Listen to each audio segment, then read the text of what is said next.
You think your grandparents ate simple food because they didn't know any better? Think again.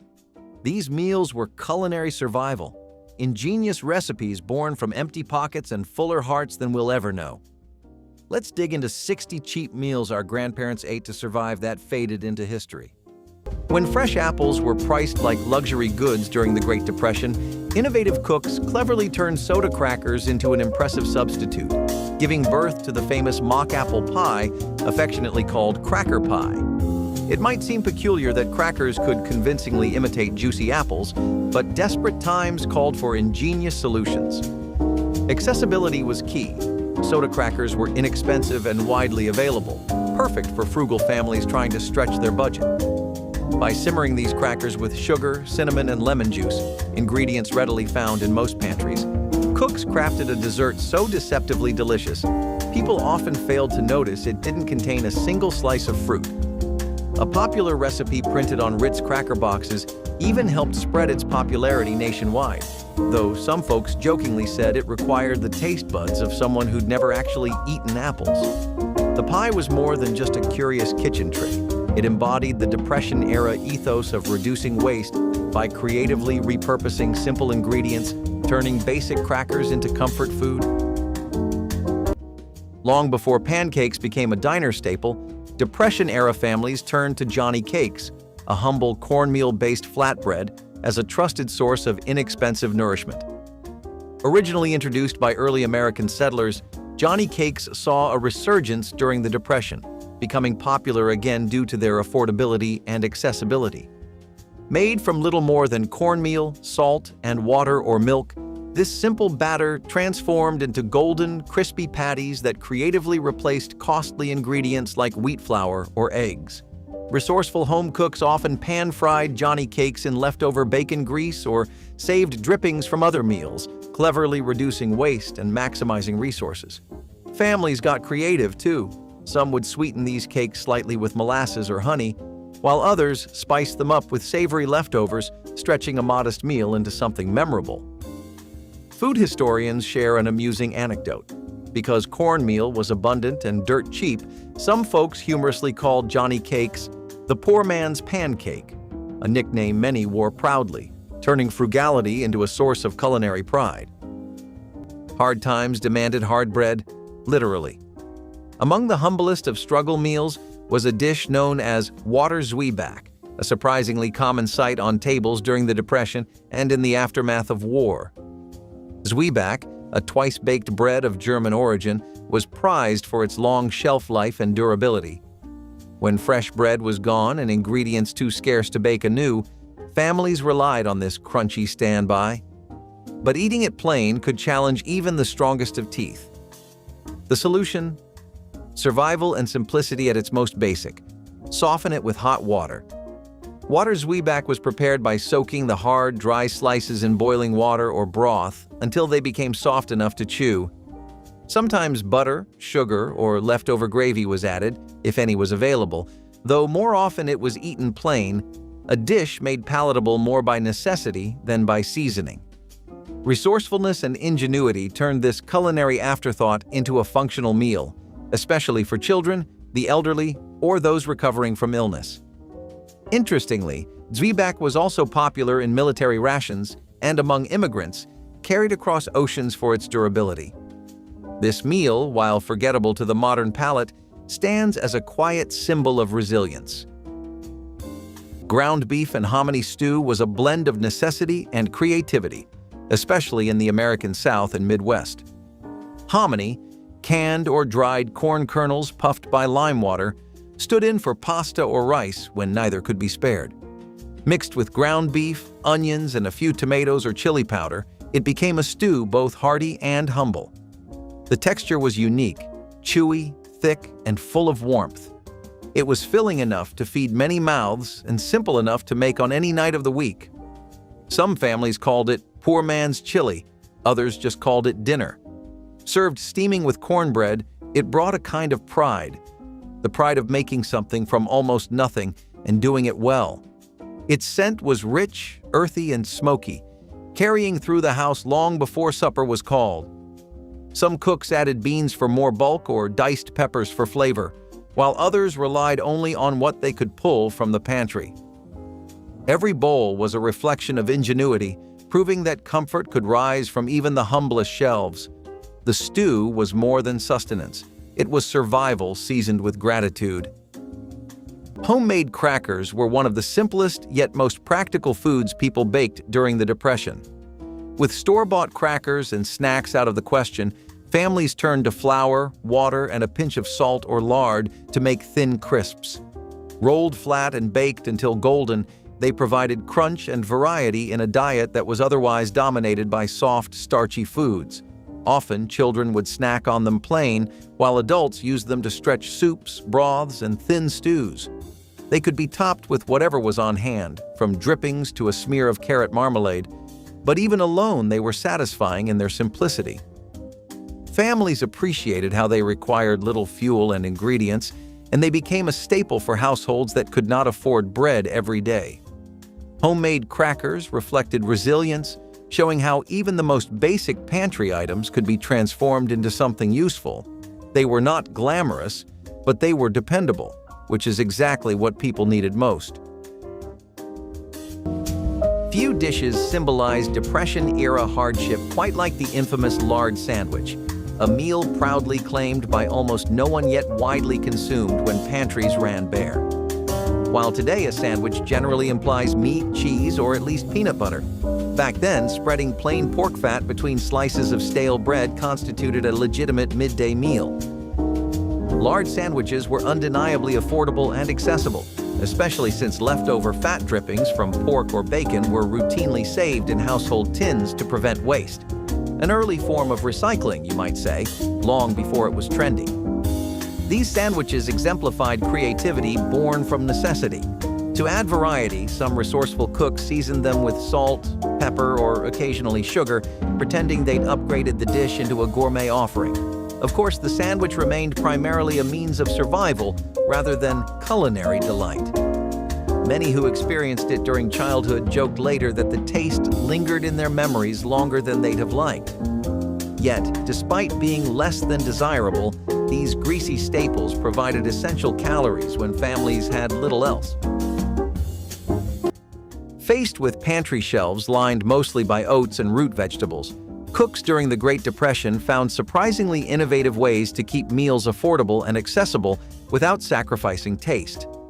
Among these humble innovations was savory oatmeal with onions, a dish that swapped the sweet comfort typically associated with oats for a robust, flavorful alternative. Since oatmeal was inexpensive, readily available, and shelf-stable, adding onions was a practical choice driven by creativity born from necessity. Housewives sautéed sliced onions, sometimes incorporating bits of leftover meat drippings or bacon fat saved carefully from previous meals, proving once again that reducing waste and maximizing resources was central to Depression-era cooking. Interestingly, historical cookbooks from the 1930s describe oatmeal as versatile enough for any meal, not just breakfast, highlighting how people cleverly adapted common ingredients into uncommon dishes. A popular Depression-era saying humorously advised hesitant eaters, "If onions can't fix your oatmeal, nothing can." And yet, despite its unusual combination, the dish worked surprisingly well. Caramelized onions provided a savory depth that transformed oats from plain porridge into an unexpectedly hearty, satisfying dinner.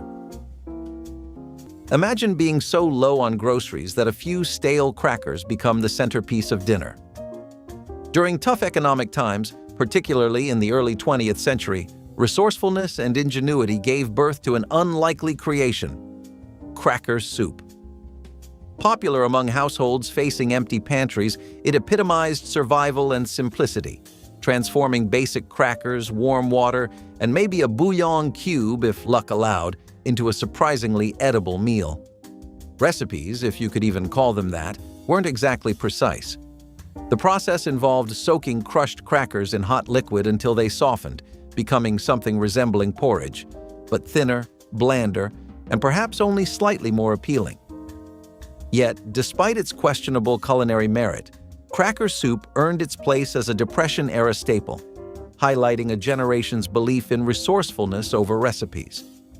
Intriguingly, some variations recommended using milk instead of water for extra calories, assuming milk was affordable. An Ohio cookbook from the 1930s even suggested improving the dish by stirring in leftover gravy, proving desperation often inspired creativity or at least an optimistic palate. Cabbage and noodles, Pulaski style, was comfort born in coal country. It came from immigrant kitchens where butter, onions, and cabbage were fried together until caramelized, then tossed with noodles and bits of ground beef. The result was smoky, soft, and faintly sweet, a dish that felt like warmth itself. It was cheap to make, easy to love, and could feed a crowd for pennies. In Pennsylvania, mining towns, and Midwest kitchens, Pulaski became more than a meal. It was memory on a plate. The sizzle of cabbage hitting butter, the smell of onions browning in old cast iron carried a rhythm of tradition. Even without meat, it was satisfying. With it, it became a small feast. Served in big enamel bowls, it spoke of perseverance, of families who worked hard, prayed often, and found joy wherever they could. Potato rarebit was one of the Depression's clever ways to make potatoes feel more special than they were. The base idea was to take mashed or sliced potatoes and top them with a thin sauce of cheese, milk, and spices. Cheese was often scarce, so the sauce was made with very small amounts stretched as far as possible, sometimes even flavored with mustard to give it more punch.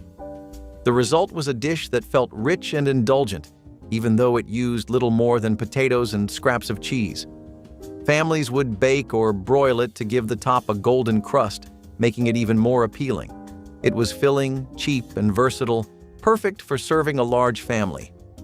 Children especially loved when potatoes got transformed this way, since it was a rare chance to enjoy something creamy and flavorful. Potato rarebit may not be common today, but it was beloved back then. One of the most overlooked foods that quietly marked hardship during the Great Depression was the curiously named milcorno, a rather peculiar-sounding mixture dreamed up by food scientists to battle widespread hunger. Composed primarily of cornmeal and powdered milk, milcorno wasn't exactly something folks would crave, yet its affordability and accessibility made it indispensable when pennies counted. Distributed by relief agencies and marketed aggressively by the government, milcorno's charm lay in its extreme economy, enabling households to feed entire families for mere cents a serving. Born entirely from the necessity of doing more with less, this dish showcased genuine American creativity, though diners jokingly remarked you needed plenty of imagination to enjoy it. Nonetheless, milcorno cleverly maximized nutritional value, combining inexpensive ingredients to create something filling, nutritious, and relatively palatable. Remarkably versatile, it could appear as porridge, gruel, or fried patties, each meal subtly different, though perhaps equally uninspiring. Families even stirred in leftover scraps or bits of syrup and honey, demonstrating impressive resourcefulness while reducing waste. In times when families counted pennies and every slice of bread mattered, resourceful home cooks mastered the subtle art of turning stale loaves into irresistible treats. Take, for instance, the humble yet beloved cinnamon toast, a simple concoction of bread, butter, cinnamon, and sugar, elevated through creativity born from necessity. This Depression-era favorite thrived due to its affordability and accessibility, requiring only inexpensive staples most homes already had on hand. But here's an intriguing fact. Originally, cinnamon toast wasn't simply breakfast fare. It frequently appeared as a satisfying after-school snack or even a dessert, proving families' ingenuity in stretching resources. Frugal mothers transformed stale bread, usually destined for the birds, by crisping it in the oven, cleverly reducing waste and maximizing resources. An amusing anecdote from Depression cookbooks revealed that some creative cooks joked cinnamon and sugar were miracle workers, magically resurrecting even the toughest bread heels into sweet treats children clamored for. Though cinnamon toast might seem basic by today's gourmet standards, during the 1930s, it represented an affordable luxury, a delicious reprieve from endless soups and stews. When butter, milk, and eggs disappeared from American kitchens during rationing, home cooks discovered baking shortcuts so unconventional that even Martha Stewart might have raised an eyebrow. Among these ingenious creations were vinegar brownies, a dessert born purely from survival and simplicity, yet curiously delicious enough to fool unsuspecting taste testers. Using vinegar in brownies sounds more suited for punishment than dessert, but resourcefulness and ingenuity taught bakers that a small splash could react with baking soda, creating fluffy, moist brownies without needing pricey dairy or eggs. Recipes appearing in wartime newspapers advised skeptical homemakers to trust the process, reassuring them that brownies wouldn't taste like salad dressing. Instead, vinegar left no traceable flavor, cleverly hidden behind chocolate's natural richness. Resourcefulness over recipes defined wartime baking, so much so that vinegar desserts even earned the label magic cakes, suggesting home bakers were as much magicians as cooks. Vinegar brownies became surprisingly popular, often served proudly at community events or packed in lunches as proof that rationing couldn't extinguish America's sweet tooth. Cabbage and dumpling pot was a meal that filled both stomachs and hearts when little else could. It started with a pot of broth, sometimes made from beef bones, sometimes just salted water, and a heap of sliced cabbage simmering slowly until tender. Then came the dumplings, spoonfuls of soft flour dough dropped directly into the bubbling pot. They puffed up as they cooked, absorbing the savory flavor of the broth and the sweetness of the cabbage. The result was a meal thick and comforting enough to feed a family through the coldest night.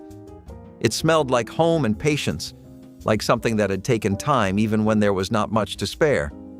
No one went hungry around that pot, and even the simplest ingredients tasted rich when shared with love. It was the kind of food that made silence at the table feel like gratitude. Apple peel jelly was the perfect example of Depression frugality, showing how even scraps could become something sweet. When apples were peeled for pies or other dishes, thrifty homemakers saved the skins rather than discarding them. These peels were boiled with sugar and water, sometimes with a bit of lemon peel until they turned into a flavorful jelly. The jelly could be spread over bread, crackers, or biscuits, instantly brightening the table. It was not as rich as traditional jams, but for families who had little, it felt like a luxury. Children loved the sweet tang, and parents took pride in knowing nothing went to waste. Apple peel jelly was especially popular in rural areas where orchards were common, and every harvest meant piles of peels waiting to be reused. For families struggling through hunger, it was a reminder that comfort could be coaxed from even the most unlikely ingredients. It became both a necessity and a tradition, keeping hope alive through sweetness. Meat became a luxury during the Great Depression. Resourceful home cooks discovered inventive ways to transform pantry staples into flavorful, satisfying meals. One delicious example being macaroni and tomatoes. Often affectionately nicknamed poor man's spaghetti, this modest dish featured canned tomatoes combined with budget-friendly macaroni noodles, exemplifying affordability and accessibility at their best. Cleverly, families frequently repurposed leftover stewed tomatoes or sauce from previous meals, effectively reducing waste and maximizing resources without sacrificing taste or nutrition. An interesting historical tidbit: macaroni was among the first affordable processed foods readily available nationwide, making this pairing an accessible solution for struggling households. Even though macaroni and tomatoes relied on just two humble ingredients, cooks creatively enhanced flavor with whatever herbs they had growing outside: oregano, parsley, or even wild chives. Proving creativity born from necessity often produced tastier results than gourmet recipes. And speaking of creativity, Depression-era homemakers occasionally added leftover bacon drippings or grated hard cheese, humorously transforming simple pasta into something fancy enough to impress neighbors. While today's cooks strain out cooking liquids without a second thought, folks raised during harder times recognize those broths as liquid gold.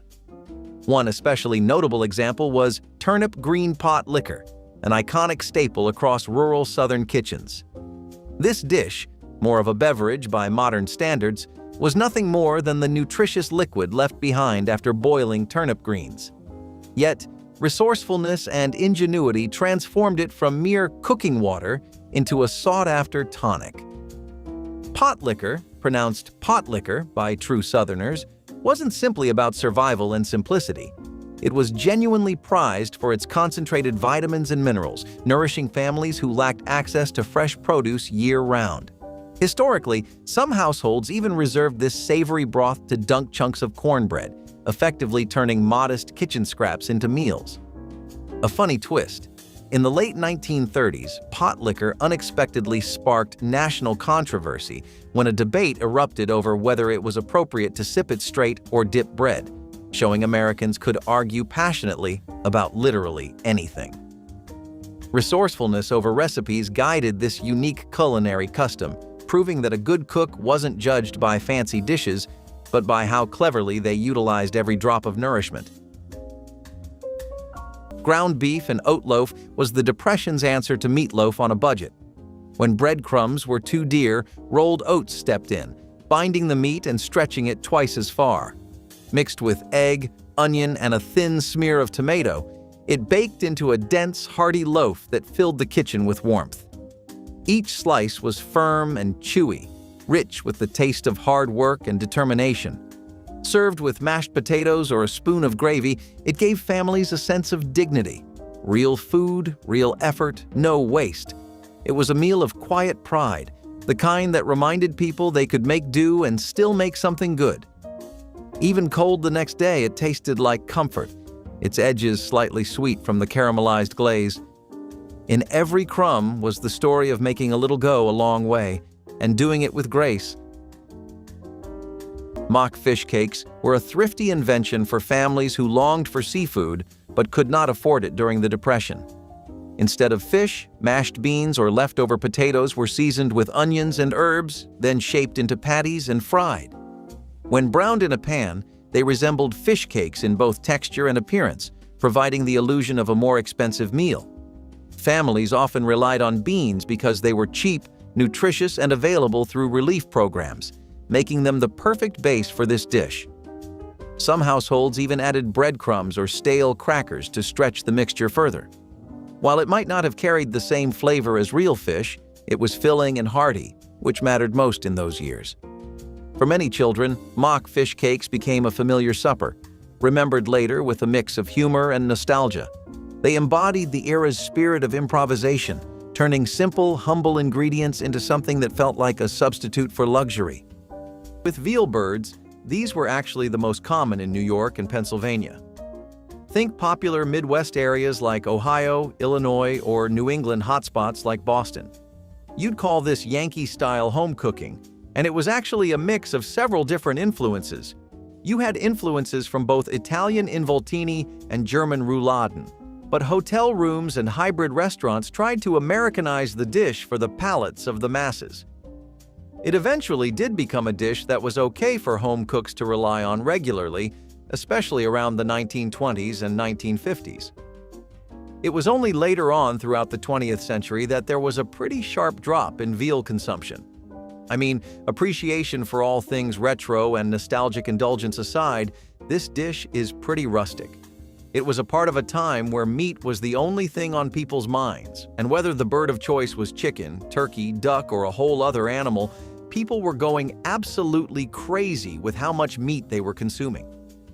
It got to a point where concerns over animal welfare and continuous poaching became a serious matter for the government. Besides that, the whole process was a headache. Stuffing, rolling, and tying little bits of veal took quite a lot of effort, and a quarter pounder was always quicker and in most cases cheaper too. In kitchens where nothing ever went to waste, even hardened leftover biscuits found a second life. That reinvention came in the form of stale biscuit pudding, a clever, no-frills dessert that turned what would have been tossed out today into something warm, sweet, and oddly satisfying. With eggs, milk, sugar, and a bit of spice, when available, this dish exemplified survival and simplicity, transforming breakfast cast-offs into an after-dinner treat through baking alone. Stale biscuit pudding wasn't a written recipe so much as a kitchen instinct, passed down through generations that valued resourcefulness over recipes. Biscuits past their prime were crumbled or sliced, soaked in a sweet custard mixture, and baked until the whole thing firmed up into a rustic bread pudding. And if fruit, raisins, or molasses were available, they were gladly thrown in for good measure. It was dessert engineering on a shoestring budget. Resourcefulness and ingenuity drove every spoonful. During the Great Depression and wartime rationing, this kind of reimagining wasn't just practical, it was necessary. One 1940s homemaker's tip even suggested softening biscuits in leftover coffee first, adding another layer of flavor without spending a cent more. Ground beef shepherd's pie, American style, was the taste of comfort layered in a dish. Beneath the golden crust of mashed potatoes lay a hearty filling of ground beef, cabbage, onions, and vegetables, the kind of mixture that could feed a crowd for little cost. The top browned beautifully, the edges crisping while the inside stayed creamy and soft. Each serving felt like home, rich and warm enough to thaw the coldest evening. It was the kind of dish passed from stove to table without fuss, eaten by families who had earned their meal one long day at a time. The smell alone was enough to draw everyone in, savory, buttery, and full of promise. American shepherd's pie was not born of wealth, but of wisdom. Make what you have, make it last, and make it good. Families would often top it with whatever mash was available, potatoes, turnips, or a mix of both, making every version unique. It was a dish that proved comfort could be built from layers of patience and practicality, turning hardship into something that felt like abundance. Cabbage coleslaw proved that absolutely nothing went to waste in the Depression era. While most people today throw away the tough core of a cabbage, thrifty families of the 1930s shaved it finely to make a crunchy salad. With vinegar, a little sugar, and maybe a pinch of salt, it transformed into something tangy and surprisingly refreshing. Carrots or onions, if available, might be added for color and flavor, but often it was just the cabbage core itself. It became a side dish for meals that otherwise would have been too plain or heavy, adding brightness without any real cost. This slaw was a simple reminder that waste was not an option, and even what many considered garbage could become a dish worth serving. Families learned to enjoy the sharp taste and crunchy bite, and for some it even became a regular part of the dinner table. Facing lean cupboards and even leaner wallets, Depression-era cooks perfected the skill of turning ordinary ingredients into comforting meals, like the ever-reliable tomato soup with saltines. More than just canned tomatoes and crackers, this simple dish captured a culinary snapshot of the era, reflecting affordability and accessibility at their finest. Families stretched cans of tomato soup with extra water or milk, cleverly expanding each portion while sneaking in some nutrition. Saltines, which hit grocery shelves as early as the late 1800s, were inexpensive pantry essentials and cleverly used by home cooks to add bulk and texture. Interestingly, tomato soup gained notable popularity in America during the early 20th century, especially after Campbell's introduced their condensed version in 1897, just in time for folks to discover that thinning soup was easier than thickening wallets. Reducing waste and maximizing resources was key, with homemakers crumbling stale saltines into soups to prevent waste, often jokingly calling it croutons for the budget-conscious. Some inventive cooks even combined leftover vegetables or milk into the tomato base, demonstrating creativity born purely from necessity. While gravy today typically implies something rich, meaty, and perhaps indulgent, Americans facing lean times found ways to make even gravy economical. Enter dried pea gravy, a nearly forgotten dish that turned inexpensive dried peas into a surprisingly nourishing sauce. By boiling and mashing dried split peas, home cooks created a hearty gravy-like mixture that could generously blanket stale bread, boiled potatoes, or whatever starch was available. Survival and simplicity guided its creation. Peas, water, salt, and maybe onions or leftover bacon drippings for a flavor boost. Historically, split peas were prized for their affordability and long shelf life, becoming essential pantry staples during the Depression. Recipes weren't precise. Cooks simply adjusted ingredients to fit whatever they had or didn't have, demonstrating resourcefulness over recipes at its finest. Though pea gravy might not win culinary awards for creativity today, it filled stomachs and kept families nourished when every penny counted. Interestingly, dried peas also provided much-needed protein and fiber, making this humble gravy deceptively nutritious, something to keep in mind the next time someone tries selling you overpriced protein shakes. Ground beef. Hot dish was the heart of the Midwest in a single baking pan. Ground beef browned with onions, noodles, cabbage, and canned soup came together in layers of creamy, cozy satisfaction. It was not fancy. It was practical, filling, and made with love. The cream of mushroom was the secret ingredient that turned scraps into something indulgent. Housewives baked it until bubbling, the top golden, the aroma filling every corner of the house. It was a dish that brought families together without fanfare, eaten from mismatched plates at kitchen tables worn smooth by years of use. The hot dish represented a generation's creativity, proof that with a few cans, some leftovers, and a bit of heart, anyone could feed a family well. It was the kind of meal that left no one hungry and no one forgotten. Some topped it with breadcrumbs or tater tots, giving it a little crunch to contrast the creamy middle.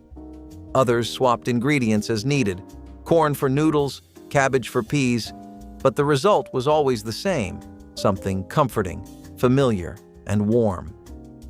Ground beef hot dish was more than food. It was connection, community, and the taste of shared survival wrapped in steam and love. Oatmeal. Gruel was one of the humblest Depression foods, often reserved for children, the elderly, or the sick. Rolled oats were boiled in water until thin and soupy, sometimes flavored with milk if it could be spared, or a sprinkle of sugar when available. It lacked richness, but it was nourishing and easy to digest, which made it practical when stronger meals were impossible. For many families, oatmeal gruel was served as both breakfast and dinner, stretching a handful of oats across several bowls. Though plain, it provided much-needed energy and warmth in a time when calories were hard to come by. Parents ate less of it themselves, saving portions for their children. While it might not have been anyone's favorite meal, it carried the comfort of something warm in otherwise hungry days. For countless households, oatmeal gruel was both a symbol of hardship and proof of how people endured with the simplest foods. Peeling potatoes today usually ends with tossing the skins into the trash without a second thought. Yet, back when groceries were scarce and every bit counted, those humble scraps became the hero ingredient in potato skin hash. Originating in rural kitchens during economic hardship, cooks demonstrated true resourcefulness and ingenuity by turning leftover potato peels, often dismissed as culinary waste, into a hearty skillet meal. Survival and simplicity reigned supreme as homemakers sautéed these skins with onions, salt, and, if lucky, bits of leftover bacon grease, creating a crispy dish that stretched budgets further than a politician's promise. Interestingly, potato skins are remarkably nutritious, rich in fiber, potassium, and vitamins, something our grandparents discovered purely out of necessity. Resourcefulness over recipes guided these cooks, as they learned that potato peels provided both essential nutrition and comforting texture, elevating what might have been trash into tasty sustenance. During wartime rationing, American newspapers even recommended saving and using potato skins, viewing wastefulness as both financially foolish and patriotic malpractice. Cabbage and apple skillet was the unexpected pairing that somehow made perfect sense. Sliced apples softened alongside shreds of cabbage in a cast-iron pan, their sweetness blending with a touch of vinegar and the salt of whatever meat was available, often bacon ends or bits of beef. The result was a balance of tart and savory, sweet and smoky. It filled the home with a smell both sharp and comforting, like the promise of something good on a lean day. This dish belonged to families who used what they had, turning orchard fruit and garden cabbage into something memorable. Served alongside bread or potatoes, it brought a little color and cheer to the gray months of winter. Cabbage and apple skillet was not just food. It was proof that frugality could still taste like care, and that even hardship had room for warmth. Pot liquor with cornbread was a Southern tradition that became a Depression-era favorite because it stretched nothing into something filling. Pot liquor was the nutrient-rich broth left over after boiling greens like collards, turnip tops, or mustard greens. Instead of throwing it away, families would crumble cornbread into the liquid and eat it like a soup. It was packed with vitamins and minerals, even if it cost almost nothing to make. For poor families, it was a way to turn scraps into a full meal. It also carried a sense of comfort, with the familiar flavors of the greens and the cornbread blending together into something that felt substantial. Often it was eaten for dinner when nothing else was left in the pantry, but it still provided strength and nourishment. Many remembered it fondly as both survival food and comfort food, proving that even the simplest things could be cherished. In a time when fruit was considered an expensive luxury rather than an everyday ingredient, resourceful home cooks turned to an unlikely alternative: vinegar pie. If you're wondering why anyone would voluntarily bake vinegar into a dessert, the answer lies in the ingenious Depression-era philosophy of maximizing resources. Invented when traditional pie fillings like apples or berries became unaffordable, cooks creatively combined pantry staples such as vinegar, sugar, and eggs to mimic the familiar tartness of fruit. With vinegar abundant and incredibly affordable, this pie quickly became a common sight on American dinner tables. In fact, recipes often varied by region, showcasing household creativity, from delicate spiced custard versions in the South to simpler, sweeter recipes up north.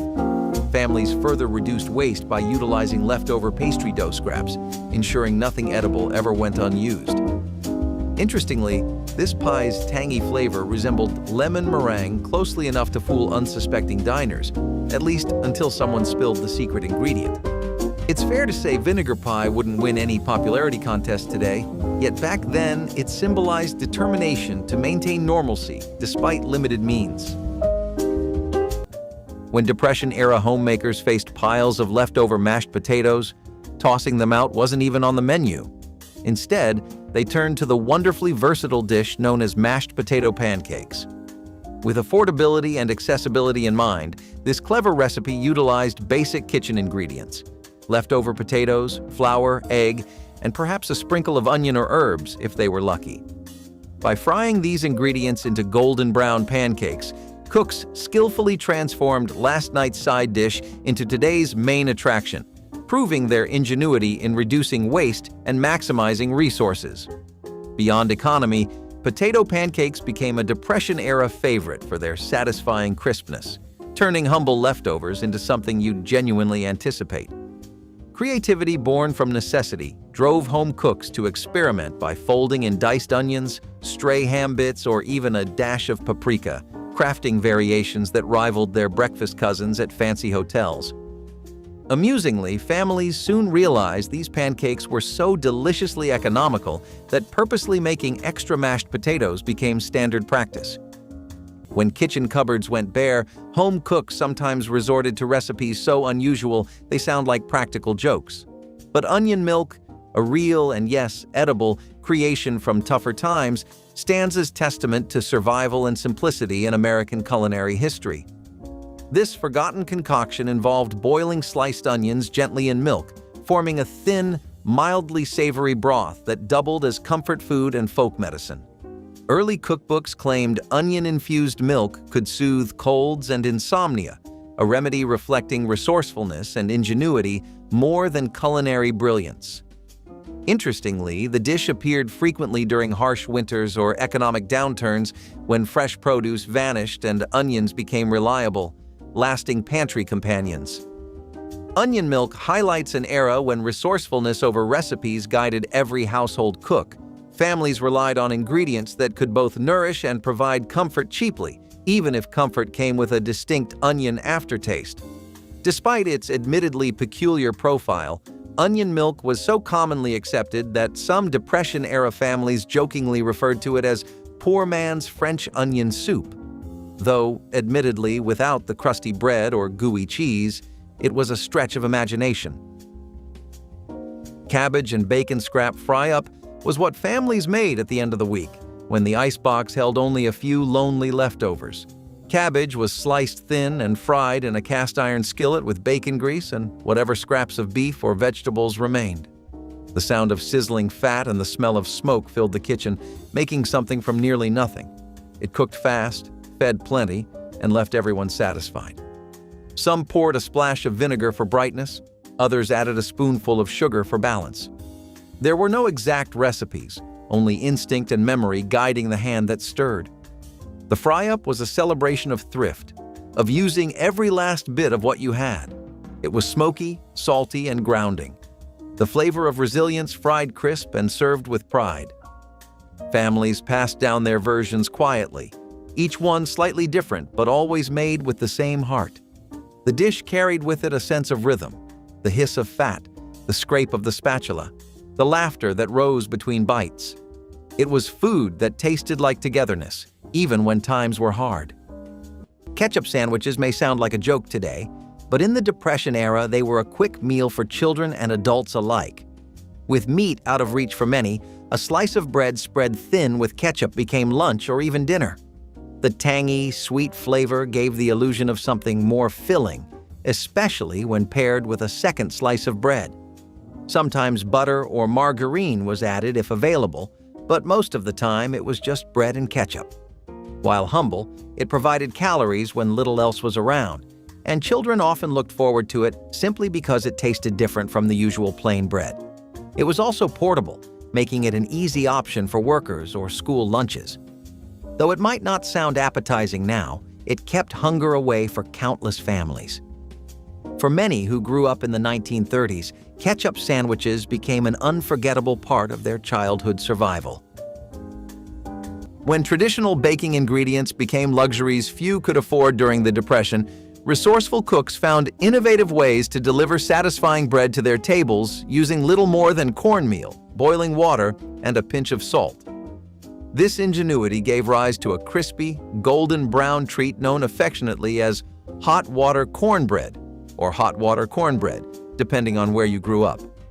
This simple recipe, hot water mixed directly into cornmeal and fried crisp, demonstrates affordability and accessibility at their finest. Historically, the origins trace back to Native Americans, who, centuries before the Depression, combined cornmeal with boiling water to create nourishing cakes. But the 1930s breathed new life into the dish, as cooks embraced it for requiring fewer ingredients than traditional cornbread, creatively born from necessity. Depression-era families appreciated that these humble cakes required no milk, eggs, or expensive shortening. Housewives humorously noted the dish required nothing fancy, just boiling water, cornmeal, and sheer desperation, highlighting its role in reducing waste and maximizing resources. The notion of baking a cake without eggs, butter, or milk might seem like culinary blasphemy today, yet during the scarcity of the Great Depression and wartime rationing, this quirky concoction became a surprising symbol of celebration. Known fondly as wacky cake, or officially eggless, butterless, milkless cake, this dessert embodied survival and simplicity, allowing families to enjoy something sweet despite bare pantry shelves. Crafted from pantry basics like flour, vinegar, sugar, cocoa, and baking soda, this cake's chemical reaction magically provided lift and moisture. Chemistry class disguised as dessert. Resourcefulness and ingenuity were on full display, making it possible to bake a cake from essentially thin air, or at least whatever air remained in rationed kitchens.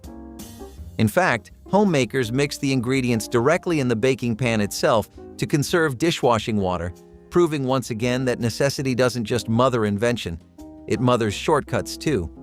Surprisingly delicious, wacky cake wasn't just a treat, it served as an uplifting morale booster when optimism was in short supply. Ground beef and potato hash was the week's final meal. Everything left over fried together until golden and good. Cold potatoes were diced, onions chopped, and ground beef stirred in, sizzling in bacon grease until the edges crisped. The sound alone could make a kitchen feel alive again. It was working people's food, simple and sustaining. The kind of meal that made no apologies for being plain because it did not have to. Served hot from cast iron, it was eaten with ketchup, pickles, or whatever condiment the cupboard still had. In some homes, an egg might crown the top, a small luxury that made it feel like something more. Families called it hash, but it was really a story of thrift, of making beauty from what remained. Every bite carried the smoky taste of labor and care, the warmth of food cooked slow and shared fast. stuffed beet leaves showed how Depression kitchens wasted nothing, not even the leafy tops of common root vegetables. Instead of throwing the greens away, families boiled them briefly to soften and then filled them with small portions of rice, breadcrumbs, or leftover scraps of vegetables.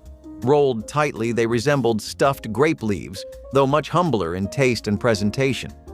Sometimes onions or herbs were added if available, but most of the time they were seasoned simply with salt or vinegar.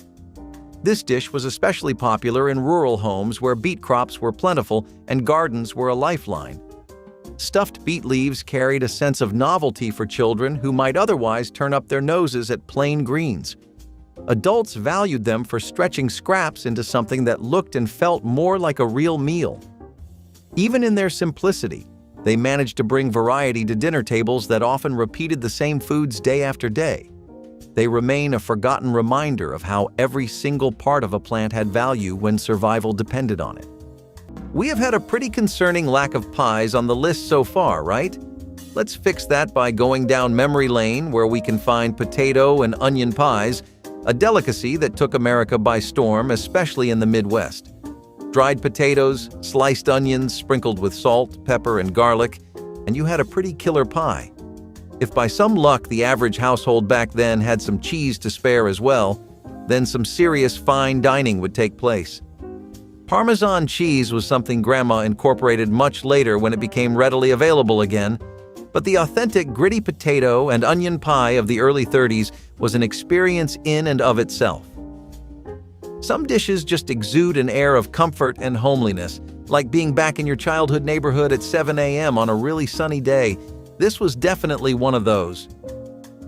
Among the more inventive relics of Depression-era dining, few dishes better demonstrate culinary resilience than the head-turning, gelatin-cloaked delicacy known as souse.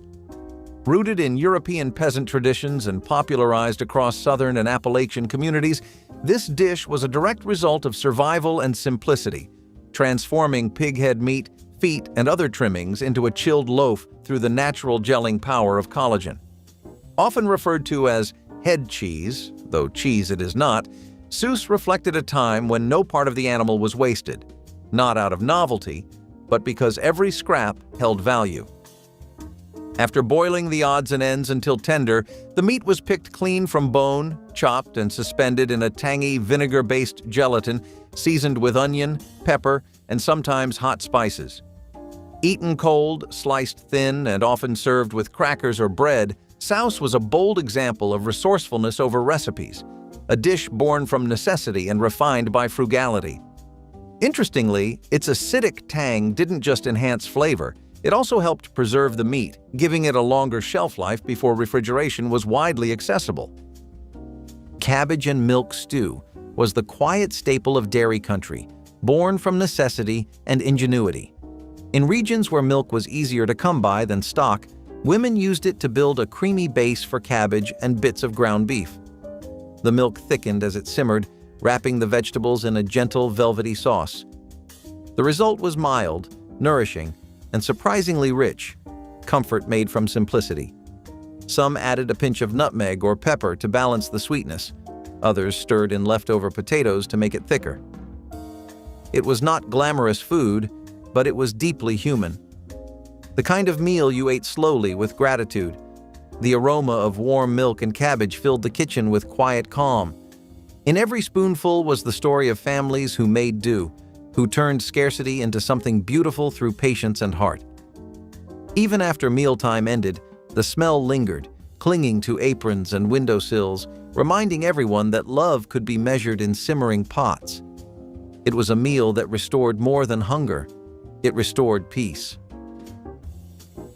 Boiled turnip tops were a staple born of necessity, proving that even the green leaves most people might throw away could keep families alive.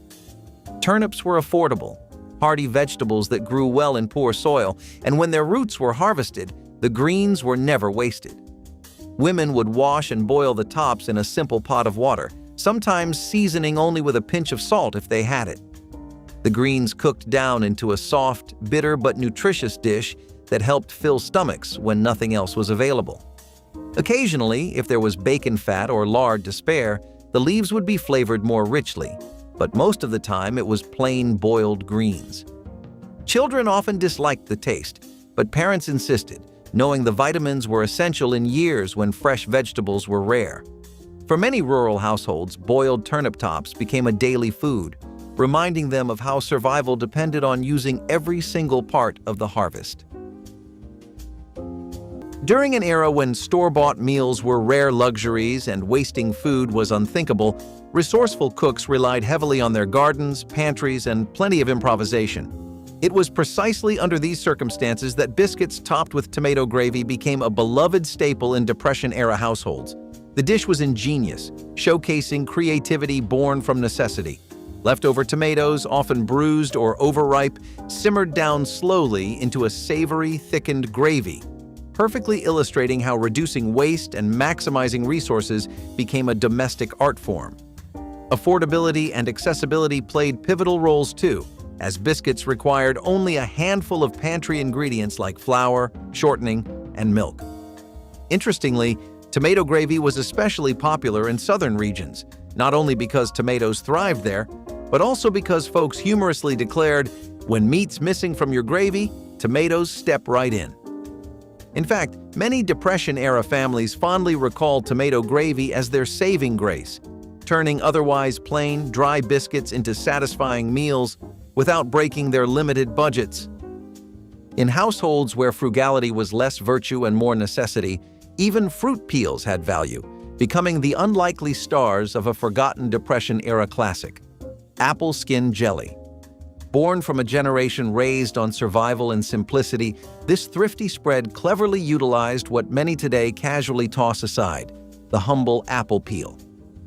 After apples were peeled for pies or sauces, the leftover skins and cores were boiled down into a flavorful liquid, combined with sugar, and cooked patiently until it set into a surprisingly tasty jelly. Apple skins, it turns out, contain natural pectin, the very ingredient that gives jelly its distinctive jiggle, making store-bought gelatin unnecessary and costly additions irrelevant. In a prime example of resourcefulness over recipes, frugal homemakers discovered how to turn kitchen scraps into sweet, shimmering jars of deliciousness. During lean economic times, wastefulness was viewed as a luxury few could afford. Families proudly boasted pantries lined with homemade preserves, even if their jelly started life as peels destined for the compost bin. This inventive concoction wasn't winning awards at county fairs, perhaps, but it kept hungry bellies full and bread from tasting like cardboard. Beef and vegetable. Kitchen sink stew was exactly what its name promised. Everything but the kitchen sink.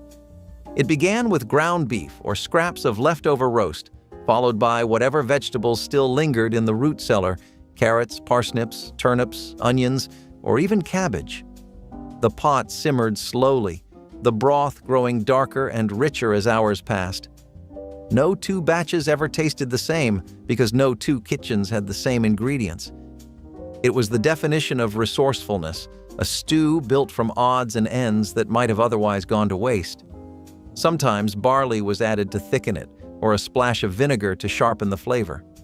It was a meal of invention, of pride in using every scrap. When families gathered around that steaming pot, they were not just eating, they were honoring the art of survival made delicious.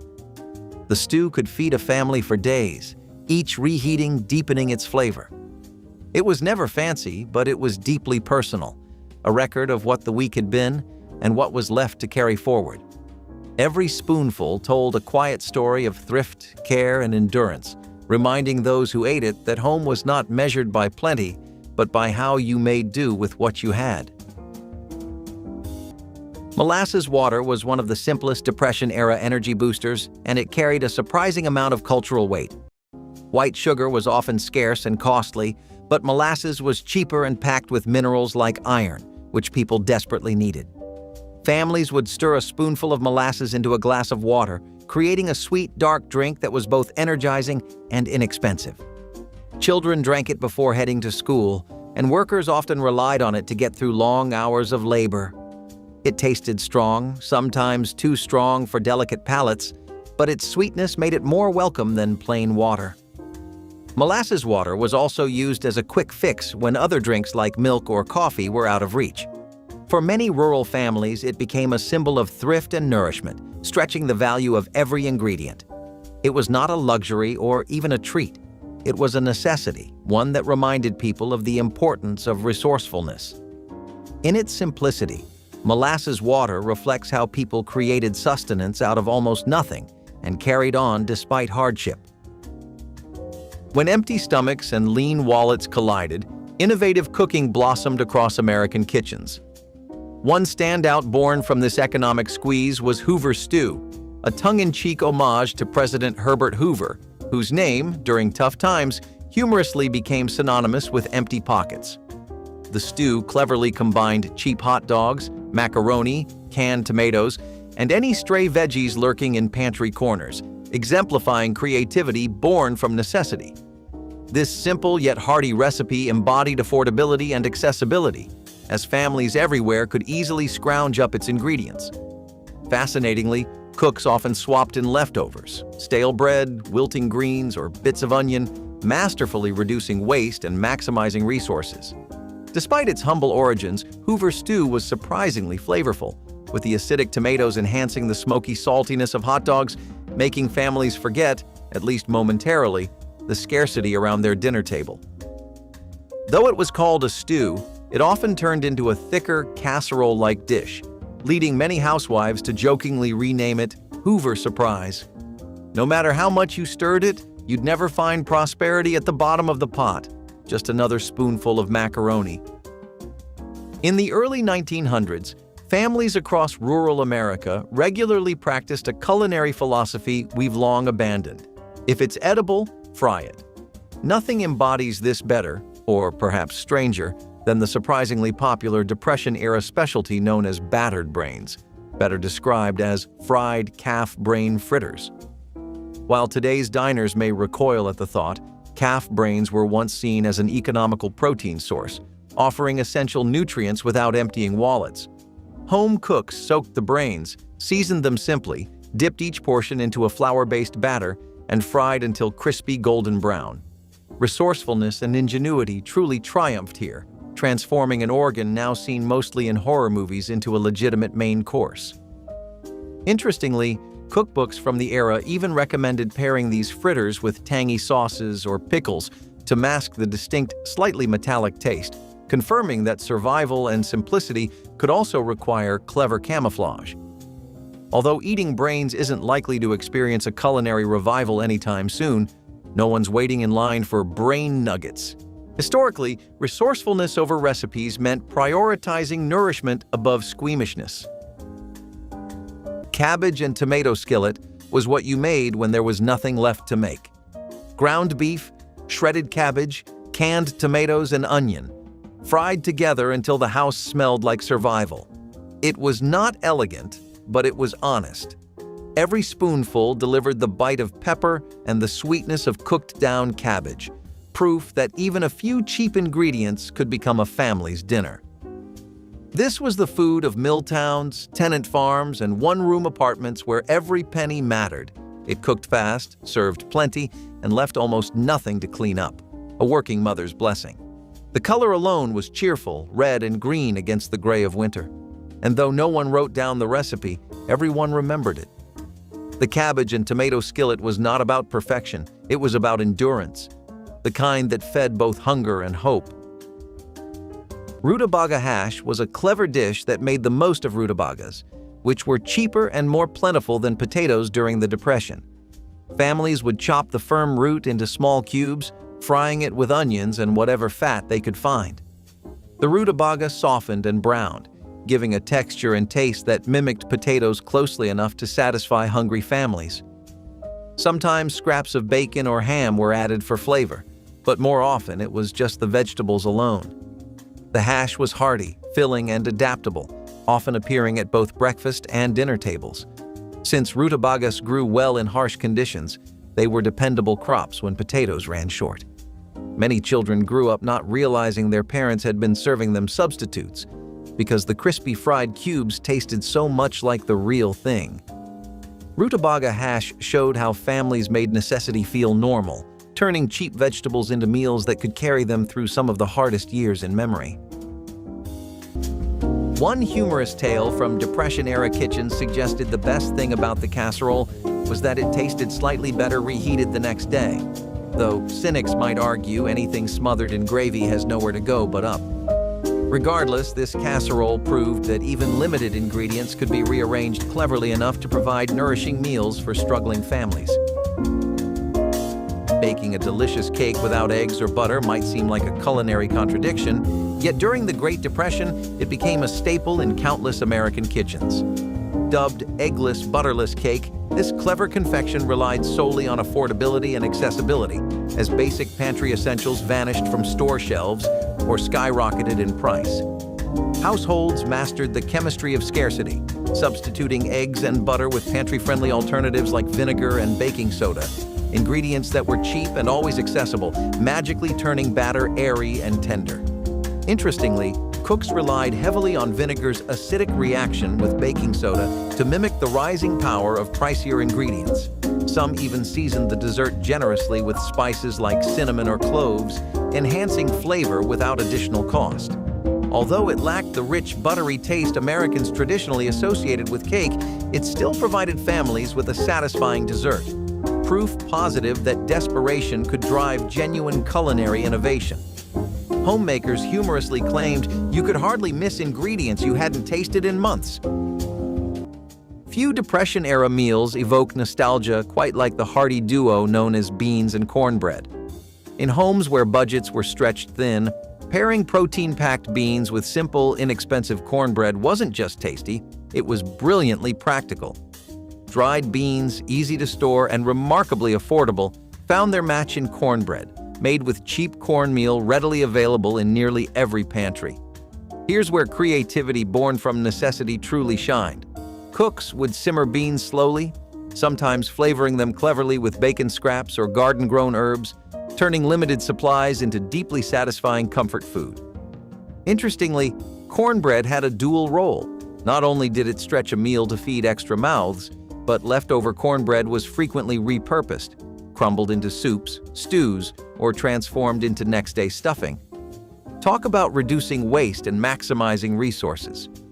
Food historians have noted this humble pairing provided crucial nutrients too, ensuring struggling families stayed nourished despite financial hardships. Beans and cornbread even inspired a beloved jazz classic in the 1940s, capturing American hearts and stomachs in song, a sure sign of its enduring significance. When times got tough and cupboards grew bare, a dish known as milk toast with pepper quietly made its way onto American tables. Though admittedly more humble than glamorous, this forgotten staple exemplified resourcefulness over recipes. Popularized during the Great Depression, it consisted simply of warm milk poured over slices of stale, toasted bread, seasoned liberally with black pepper, a spice believed to help digestion, or perhaps distract diners from realizing they were basically eating soggy bread soup. Humor aside, the ingenuity behind this simple creation was pure survival and simplicity in action. Housewives stretching limited ingredients turned to milk toast with pepper not only as an affordable meal, but as a comforting remedy for upset stomachs and weary spirits. The dish became such a household staple that cookbooks of the 1930s and 40s included it as a genuine recipe, though today we might question if warm milk plus toast truly warrants being called a recipe at all. Nonetheless, the practice was clever. Bread past its prime found new life, and fresh milk was stretched further to fill hungry bellies. Cabbage roll casserole was born from necessity, a way to capture all the comfort of stuffed cabbage without the time or patience it demanded. Housewives layered shredded cabbage with ground beef, rice, and tomato sauce in deep enamel pans, letting it bake slowly until the flavors melted together. The cabbage softened, the rice swelled, and the beef seasoned everything with richness far beyond its cost. The scent filled the home. Sweet cabbage, tangy tomato, and that unmistakable warmth of food meant to last for days. It was a dish of resourcefulness, created by people who could turn a single pound of meat into something that fed six. Served steaming from the oven, it carried both nourishment and pride. Every spoonful tasted like a small victory over scarcity, like love stretched thin but still holding strong. In many homes, it was Sunday dinner and Monday lunch, its flavor deepening with each reheating. Though forgotten by most modern tables, cabbage roll casserole once stood as proof that a little imagination and a lot of care could transform thrift into comfort. Rolled oat meatloaf was another way people made do when meat was a rare luxury during the Depression era. The idea was simple. Oats were cheap, filling, and easy to find, so they became the backbone of many loaves when ground beef was scarce. Housewives would combine rolled oats with onion, a little broth or tomato juice, and perhaps an egg if one could be spared, then bake it until firm. The oats took on the flavor of the few seasonings and drippings that were used, giving the illusion of meat even if very little was present. If there was any beef or pork to add, it stretched further thanks to the bulk of the oats. Served with gravy made from pan drippings or even a thin tomato sauce, it could feel hearty enough to pass for the real thing. Many families came to appreciate the flavor and comfort it provided, even without meat. Amid scarcity, Depression-era households leaned heavily on resourcefulness, turning even the simplest pantry staples into nutritious meals, leading directly to the rise in popularity of peanut butter bread. With just flour, peanut butter, sugar, and baking powder, home bakers concocted this hearty loaf, demonstrating remarkable creativity born from necessity. The affordability and accessibility of peanut butter played a significant role. By the 1930s, this creamy spread had transitioned from a health food for the wealthy into a cheap protein source for everyone. Interestingly, peanut butter bread required no yeast, a clever adaptation considering yeast was costly and sometimes unavailable, further reducing waste and maximizing resources. Food historians note that newspapers eagerly published this simple recipe, promoting it as the ultimate economical dish, sometimes even humorously suggesting peanut butter could single-handedly keep America strong. Many Depression survivors fondly remember slicing this loaf thinly, stretching its lifespan for days, or toasting stale slices for snacks, exemplifying an era when food waste was practically criminal. When gelatin first hit American kitchens, cooks eagerly molded just about everything they could think of into wiggly culinary experiments, sometimes with questionable results. Among these unusual creations stood tomato aspic, a savory gelatin dish beloved by Depression-era housewives who embraced resourcefulness over recipes. Made from tomato juice, gelatin, celery, onions, and occasionally whatever leftover veggies lingered in the icebox, tomato aspic's texture sat somewhere between a salad and Jell-O, making it possibly the least expected party dish to ever grace a dining table. Yet survival and simplicity motivated households to use inexpensive ingredients creatively, and gelatin molds allowed cooks to stretch minimal food supplies further than anyone thought possible. Interestingly, tomato aspic even had a moment as the epitome of sophistication, appearing in 1930s cookbooks and on wedding buffets, suggesting Americans were either impressively open-minded or deeply desperate to impress their neighbors. Resourcefulness and ingenuity turned this simple gelatin concoction into a cultural curiosity that persists today, primarily as comedic fodder at holiday gatherings. Cabbage and corned beef hash was the taste of winter's end. Around holidays, when corned beef appeared on tables, families saved every scrap. Those leftovers were chopped, fried with potatoes, onions, and cabbage, and crisped until golden brown. The skillet sizzled with the scent of salt and smoke, a reminder that even small bits could still make something hearty. It was a dish that turned thrift into pleasure, each bite salty, rich, and just sweet enough from the caramelized cabbage. Served with mustard or a fried egg, it was both breakfast and dinner, both practical and celebratory. Though modern kitchens favor convenience, that old hash carried a lesson that endures. Nothing from a good meal ever truly goes to waste. The leftovers told their own story, how families stretched a single roast into 3 meals, how every bite of meat was honored. It was food that bridged the gap between necessity and comfort, tasting of memory, resourcefulness, and satisfaction. Peanut soup was a filling option that came straight out of the need for protein when meat was too expensive or unavailable. Ground peanuts simmered with water or milk created a creamy, nutty broth that was surprisingly hearty. Onions, celery, or a bit of leftover potato might be added to give it body, but the peanuts did most of the heavy lifting. The flavor was rich enough that it almost felt indulgent, even though it cost very little to prepare. Served with cornbread or biscuits if available, it could stretch into a complete meal for an entire family. Many households in the South relied on peanuts as a cheap crop, and this soup was a natural way to put them to use. For many children who grew up during the Depression, peanut soup became a nostalgic memory of warmth and survival, showing how simple ingredients could stand in for things they could not afford. In the era when dinner had to stretch further than paychecks ever could, savvy home cooks assembled an economical masterpiece known as Depression-era Bologna casserole.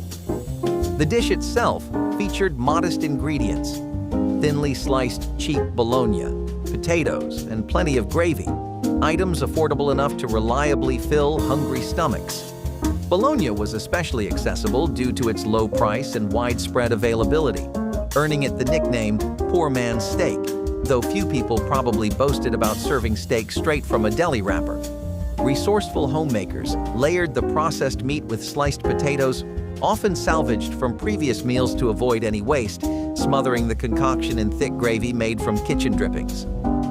It wasn't haute cuisine, but it demonstrated creativity born directly from necessity, transforming sparse ingredients into something resembling comfort food.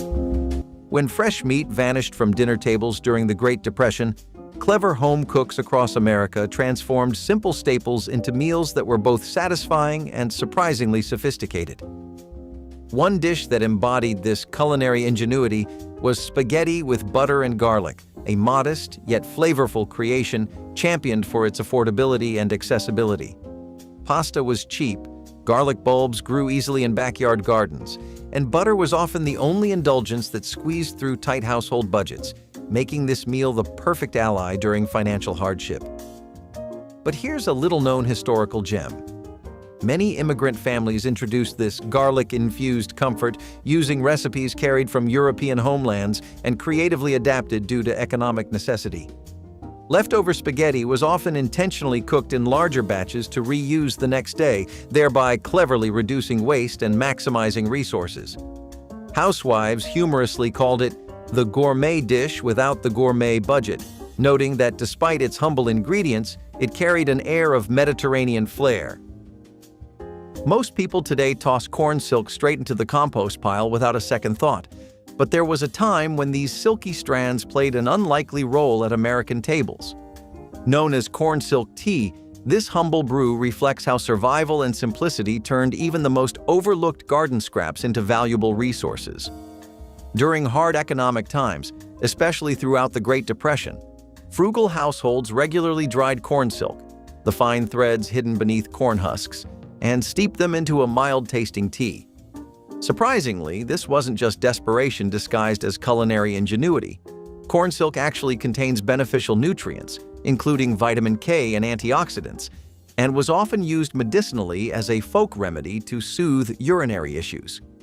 Resourcefulness over recipes meant that every kitchen scrap had potential, even something as humble as discarded corn threads. A cup of corn silk tea wasn't exactly luxury sipping. Think more barnyard chic than afternoon elegance. But Americans embraced it, sweetening it with molasses or honey if they could spare any. Ironically, nowadays health enthusiasts occasionally rediscover corn silk tea, packaging it as a trendy detox beverage and charging premium prices for something your grandparents drank out of sheer necessity. Depression-era cabbage soup was survival in a pot. It began with water, not stock, and whatever scraps the week had left behind. A ham bone, a heel of onion, a wilted carrot. Cabbage went in by the handful, sliced thin to cook down soft, its sweetness turning broth into something more than it was. Ground beef or sausage might stretch across several meals, browned just enough to flavor the pot before being set aside for tomorrow. People called it soup, but it was more like resilience simmered on the stove. It filled the belly, warmed cold hands, and kept families fed through long winters when the pantry shelves were bare. The taste was humble, peppery, cabbage sweet, sometimes smoky if luck allowed, and yet no one complained. In those days, waste was unthinkable, and gratitude was constant. That pot of cabbage soup was not just dinner, it was hope you could eat. Cornmeal dumplings in broth were one of those Depression-era tricks that turned the most modest soup into something that felt like a meal. Flour and wheat were often expensive, but cornmeal remained relatively cheap and widely available. Families would mix cornmeal with water and a little salt to form a simple dough, shaping it into small balls and dropping them into a pot of thin broth. The broth itself could be made from vegetable scraps, meat bones, or even just salted water, but once the dumpling simmered and swelled, the dish felt hearty. Mothers often relied on this trick to stretch a single pot into enough servings for large families. Children loved the dumplings because they had a soft, chewy texture, almost like a treat floating in their soup. Adults valued the filling quality, which helped stave off hunger when no second helpings were possible.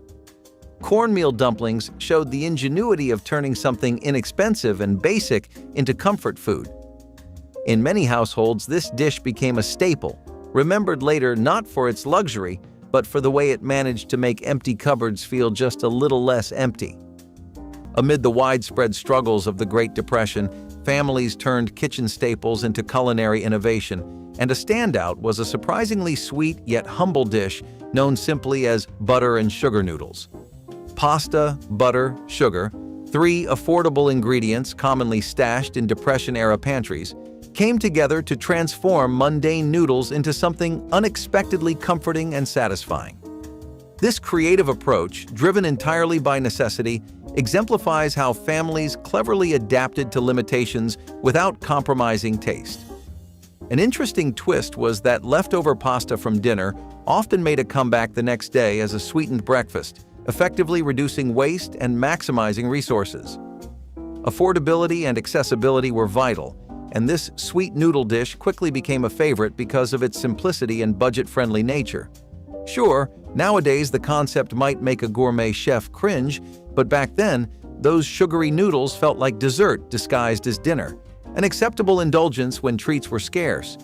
Parents occasionally sprinkled cinnamon or nutmeg on top, convincing skeptical children that they were eating something far more exciting than just buttered pasta with sugar. During World War II, resourcefulness and ingenuity became essential virtues, and American kitchens were no exception. Families navigating strict rationing found themselves facing butter shortages, turning instead to the unassuming yet versatile alternative known as oleomargarine, or oleo. Enter the forgotten classic, oleo spread and sugar sandwiches. This deceptively simple snack featured bread slices spread thinly with oleo and generously sprinkled with sugar, transforming minimal ingredients into something resembling dessert. Interestingly, margarine initially arrived as a colorless, bland block, accompanied by a yellow dye packet consumers mixed in themselves, a clever workaround since the dairy industry once insisted oleo remain visually distinct from butter. Housewives mixed and kneaded that coloring until the oleo took on butter's familiar golden hue, providing families with visual comfort amidst harsh rationing realities. Though it may sound suspiciously close to something your dentist would sternly advise against, the sandwich was surprisingly beloved by children of the era who eagerly accepted the sugary snack as proof that survival and simplicity could occasionally taste sweet. Fish wrapped in leaves and steamed over coals was a method so simple and brilliant that it feels almost sacred now. Native American cooks would gather wide, sturdy leaves like those from corn, squash, or even certain wild plants, and use them as natural steam pockets. A freshly caught fish, often seasoned with wild herbs and crushed berries, would be carefully wrapped and placed near smoldering coals or atop heated stones. As the heat rose, the moisture trapped inside the leaves would slowly steam the fish, keeping it impossibly tender, flaky, and infused with the faint, earthy flavor of the leaves themselves. When the leaves were finally peeled back, What you found inside was a dish so fresh and alive you could almost taste the river still running through it. Meals like these were more than food. They were rituals of respect for the land. And speaking of sacred gifts from the earth, few treasures were more important to survival and celebration than the humble acorn ground and transformed into something that would feed generations. Milk toast was one of the humblest but most beloved comfort foods of the Depression. Families would toast slices of bread, often stale or homemade, and soak them in warm milk flavored with sugar or a pinch of salt. The softened bread took on a custard-like texture that children especially enjoyed, while adults valued its warmth and simplicity. Milk toast was often served for breakfast or supper when cupboards were bare, providing a soothing, filling option that used ingredients most homes had on hand. It was easy to digest, which also made it a common food for the elderly and the sick. In households where milk was scarce, families watered it down, making it stretch further while still preserving the spirit of the dish. Milk toast was never glamorous, but it carried the weight of familiarity and comfort, reminding people that even the plainest foods could feel nurturing. It is remembered today not for extravagance, but for the quiet reassurance it gave in the hardest times. At a time when expensive ingredients rarely made it past grocery lists, Depression-era cooks took humble foods and transformed them into flavorful comforts. One classic that emerged from these kitchen experiments was the egg sandwich with mayonnaise. A dish so simple yet so satisfying it became a household staple. Eggs offered affordable protein for struggling families, while mayonnaise, commercially mass-produced since the 1920s, was surprisingly accessible even on modest budgets. Interestingly, mayonnaise itself soared in popularity during the Depression because its creamy texture and tanginess helped mask the blandness of otherwise sparse meals. This sandwich demonstrated creativity born from necessity, as many families stretched 1 or 2 eggs across several sandwiches by mixing them generously with mayo, thus cleverly reducing waste and maximizing resources. Homemakers would joke that mayo held Depression cooking together better than glue, and honestly, given the circumstances, they might have been right. Beyond thriftiness, eggs became popular due to their versatility. Leftovers from breakfast could easily reappear for lunch, tucked between slices of bread, often toasted to disguise staleness. When budgets were tight and dinner had to come from whatever was in the pantry, few dishes offered the same comfort and convenience as creamed peas on toast. This humble meal became a regular fixture in American kitchens, especially during the Great Depression and wartime rationing. Canned peas, cheap, shelf-stable, and widely available, paired with a basic white sauce made from butter, flour, and milk, could transform yesterday's bread into something that actually felt like a meal. It wasn't fancy, but that was the point. Toast, often made from the day-old loaf that was too dry for sandwiches, became the perfect base. The sauce stretched the peas just far enough to feed a family, and a pinch of salt and pepper gave it enough flavor to keep complaints to a minimum. Well, most of the time. As some kids joked, "Creamed peas again? Must be Wednesday." In truth, dishes like this were all about maximizing what was on hand. Rather than toss out stale bread or wait for fresh vegetables, families made do and made it work. The meal's simplicity masked its real strength, the ability to stretch limited ingredients into something warm, filling, and economical. Beef and cabbage. Hand pies were the perfect working man's lunch. Hearty, portable, and made entirely from leftovers. The dough was simple, a mix of flour, water, and lard rolled thin, then folded over a filling of minced beef, cabbage, and onions. Once baked, they turned golden and crisp on the outside, steaming with savory goodness on the inside. They were sturdy enough to fit in a coat pocket and stay warm through a morning's work in the fields or factory. The smell was rich and homey, the kind that reminded men of the kitchens they had left behind before dawn. For families, these hand pies were a practical miracle, stretching a bit of meat into several meals without waste.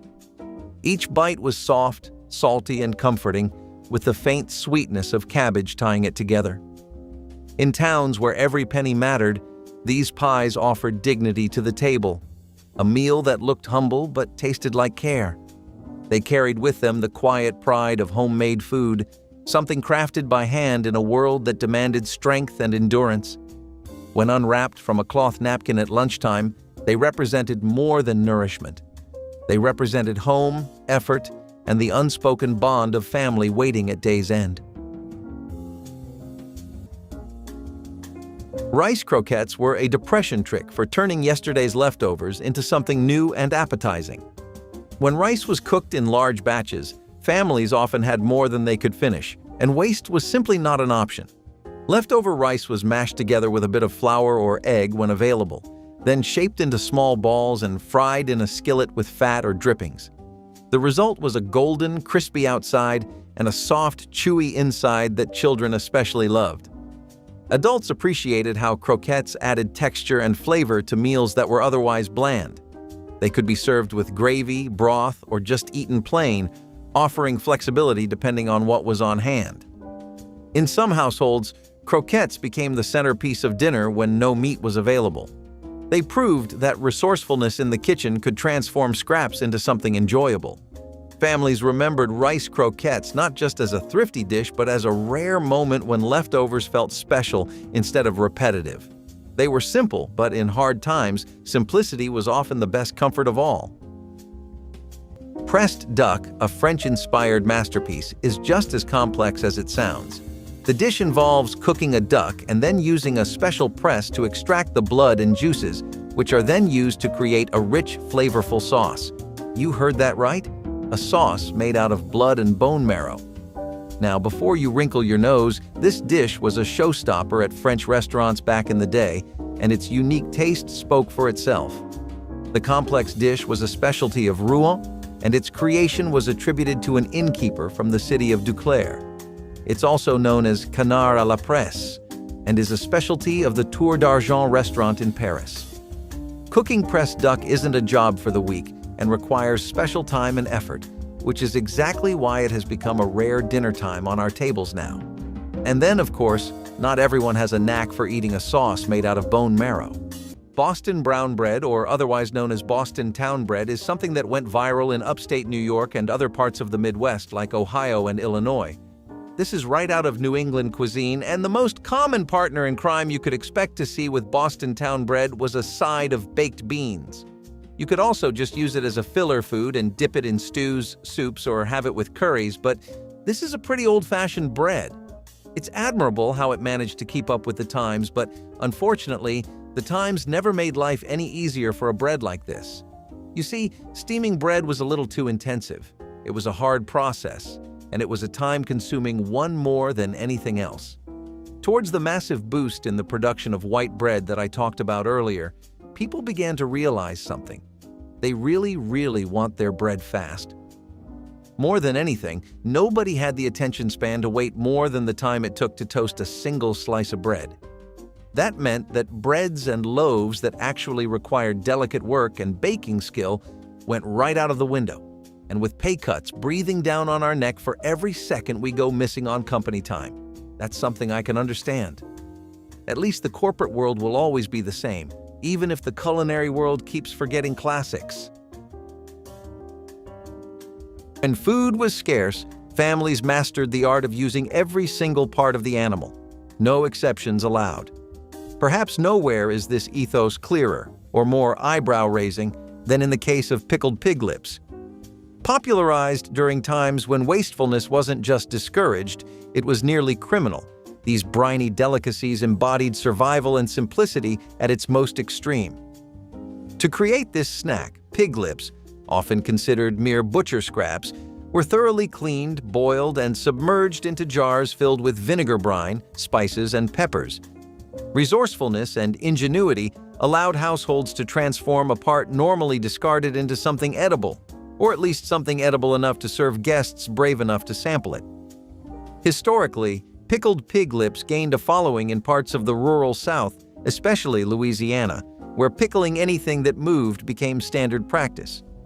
Surprisingly, this snack remained a convenience store staple in parts of the Deep South into recent decades, selling right alongside beef jerky and potato chips, daring hungry customers to test their culinary courage. Braised cabbage with beef drippings was simplicity at its purest. In homes where every drop of fat was saved, nothing went to waste, not even the drippings left behind after browning beef. Those drippings were poured into a pan of cabbage and onions, simmered until tender and glistening. The cabbage absorbed every bit of savory richness, turning from plain to deeply flavorful. It was a dish that looked like almost nothing but tasted like something grand. Paired with bread or potatoes, it could stand as a meal on its own. The flavor was smoky, salty, and comforting. Proof that flavor did not come from abundance, but from care. Families who grew up on it still remembered the smell, the sizzle, the sweetness, the quiet satisfaction of making the most out of little. Sometimes the drippings were mixed with a splash of vinegar or a spoonful of sugar to balance the flavors, creating a depth that tasted almost luxurious. This was cooking without waste, a form of love written in grease-stained aprons and well-worn pans. It taught generations that good food did not depend on what you had, but on how you treated it. Salted popcorn supper might sound like a snack today, but during the Depression it often stood in for a real meal. Popcorn was inexpensive, easy to make in large quantities, and filling enough to take the edge off hunger. Families would pop big bowls of it, sprinkle salt over the top, and gather around to share it for dinner. While it lacked the nutrition of meat or vegetables, it was a warm, shared experience that brought families together. Children saw it as a treat, while adults knew it was simply necessity disguised as fun. Sometimes popcorn was paired with milk or molasses water to add substance, but often it stood on its own. Neighbors also used popcorn suppers at gatherings, stretching limited food to feed a crowd. The dish represents how families redefined what supper meant when resources were at their lowest. It was proof that even the humblest food could provide comfort when eaten together, turning scarcity into moments of connection and shared resilience. While egg drop soup might evoke images of your favorite Chinese takeout, Depression-era Americans had their own inventive take on this classic dish. When times got tough and wallets got thinner, families turned to an American-style egg drop soup, cleverly crafted from simple ingredients that were affordable and accessible. Usually it was nothing more than broth, often just salted water, if we're honest, with a single precious egg carefully beaten and slowly drizzled into the simmering liquid. The egg stretched surprisingly far, forming delicate ribbons that turned plain broth into something more substantial. Food historians note that cooks, driven by creativity born from necessity, occasionally enhanced the soup by sneaking in leftover vegetables or even stale bread crusts, brilliantly reducing waste and maximizing resources. There's even an old joke from the era. Families humorously called it egg drop soup because that's exactly what they did. Drop in one egg, cross their fingers, and hope nobody noticed the absence of meat. Despite its humble composition, the warm broth offered important nutrients and protein, essential during a time when these were scarce. For families who lived through times when wasting food was unthinkable, cooking often became an art of disguising scraps into meals that seemed intentional, or at least palatable. One notable example of this inventive philosophy was the infamous chitlin loaf.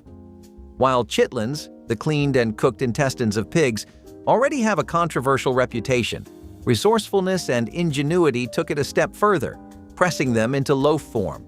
Historically common in southern and rural Midwestern kitchens, chitlin loaf combined ground chitlins, cornmeal, spices, and sometimes onions or peppers, baked into something resembling meatloaf's eccentric cousin. Survival and simplicity guided cooks, who hoped shaping chitlins into neat slices might convince skeptical family members that it tasted better than it looked. Interestingly, chitlins became a dietary staple after slavery, as African American families creatively transformed discarded pig parts into nourishing meals out of necessity, influencing broader Southern cooking traditions. Resourcefulness over recipes indeed meant valuing calories over culinary reputation. Chitlins provided essential protein when meat was scarce. Stuffed cabbage leaves in tomato broth were laborious to make but worth every minute. Each cabbage leaf was softened in boiling water, then wrapped around a filling of ground beef, rice, and onion. The rolls were layered in a pot and simmered in tomato broth until tender, the flavors melding into something deep and homey. Mothers and grandmothers made them in big batches, filling entire tables with their careful handiwork. It was food that required patience and love. Each roll was a gift, a symbol of care and the value of feeding others with intention. When served, the leaves fell open just enough to reveal their fragrant center, tender and glistening. The taste was savory, sweet, and quietly profound. In families that remembered hard times, stuffed cabbage was more than a meal. It was tradition, memory, and devotion all wrapped into one. The preparation was often a family ritual, older hands teaching younger ones how to roll each leaf just right, how to tuck the edges so they would hold. The smell of tomato and spice filled the kitchen for hours, turning an ordinary day into something sacred. Every pot told a story, not of luxury, but of love shared across generations. Pickled watermelon rinds turned what many would throw away into a sweet, sour preserve that families treasured during the Depression. When fresh fruit was too precious to waste, thrifty homemakers saved the tough white rind of watermelons. These rinds were boiled with sugar, vinegar, and spices until they softened and took on a tangy sweetness. Stored in jars, they became both a condiment and a dessert, brightening up otherwise bland meals. Children loved them for their unexpected flavor, and adults valued how nothing went to waste. Victory gardens often produced watermelons, and in households where money was scarce, even the rinds had value. Pickled watermelon rinds were served alongside beans, bread, or meats when they could be found, making ordinary meals feel more lively.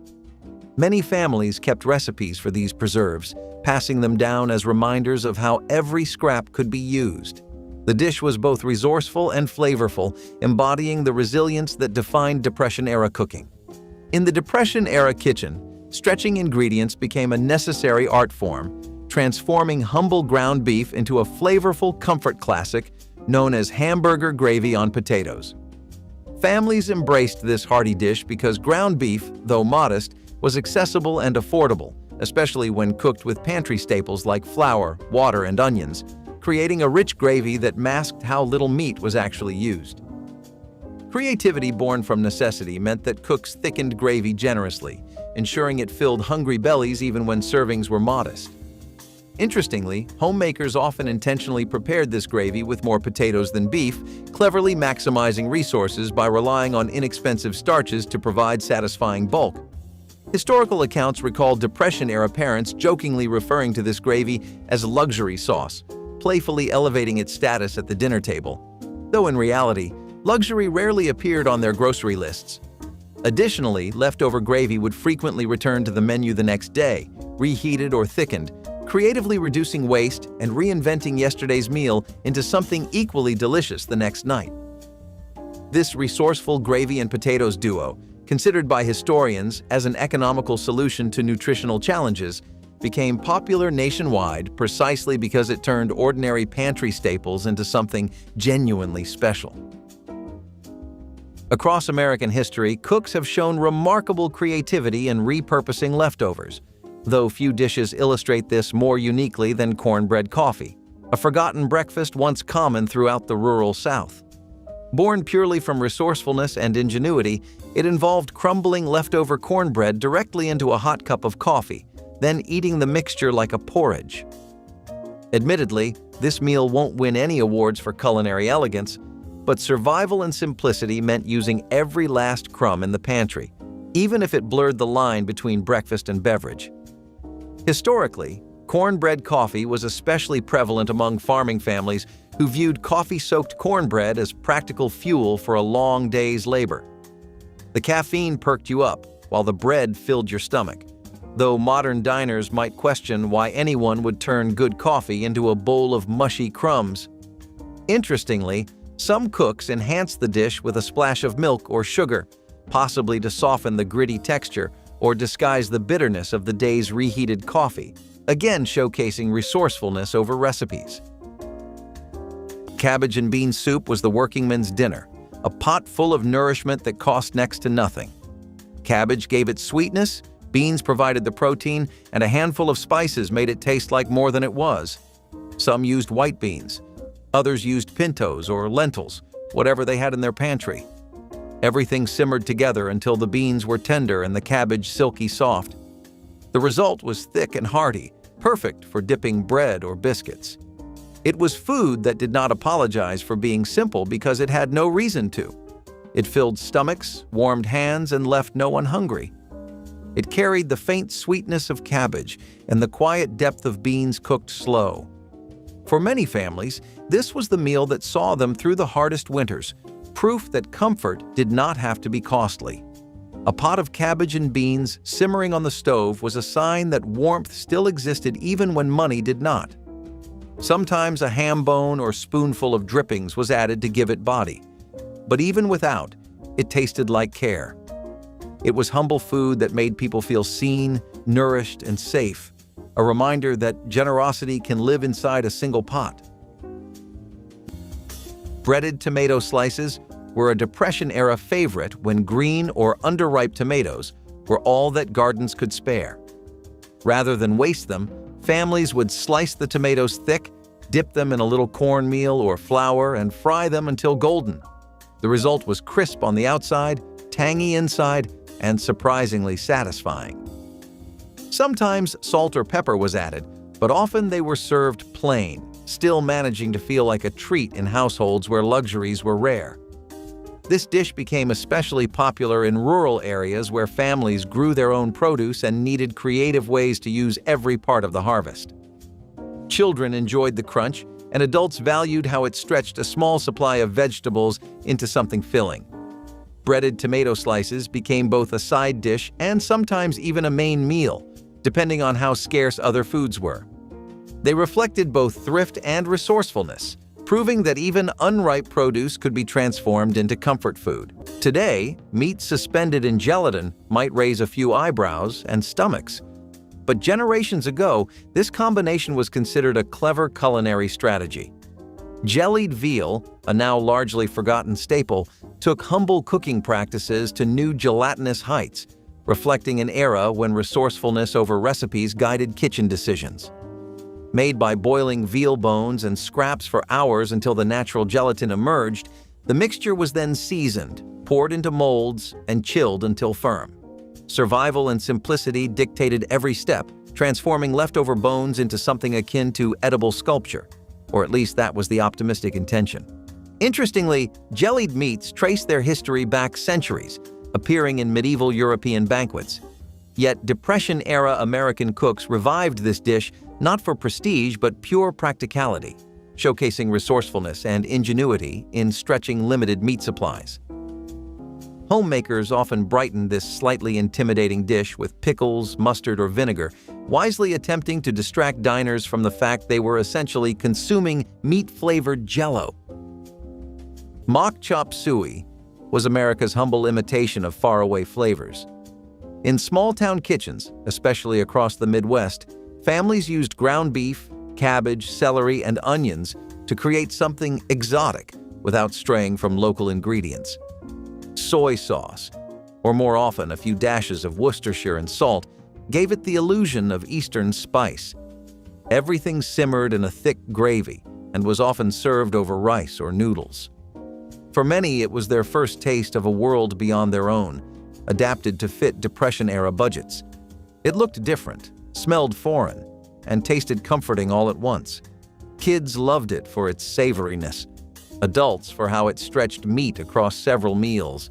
Though it began as imitation, mock chop suey became its own tradition, a dish that proved you did not need authenticity to find connection, just creativity and a good skillet. Dandelion coffee was one of the many substitutes that appeared when coffee beans were either unavailable or unaffordable.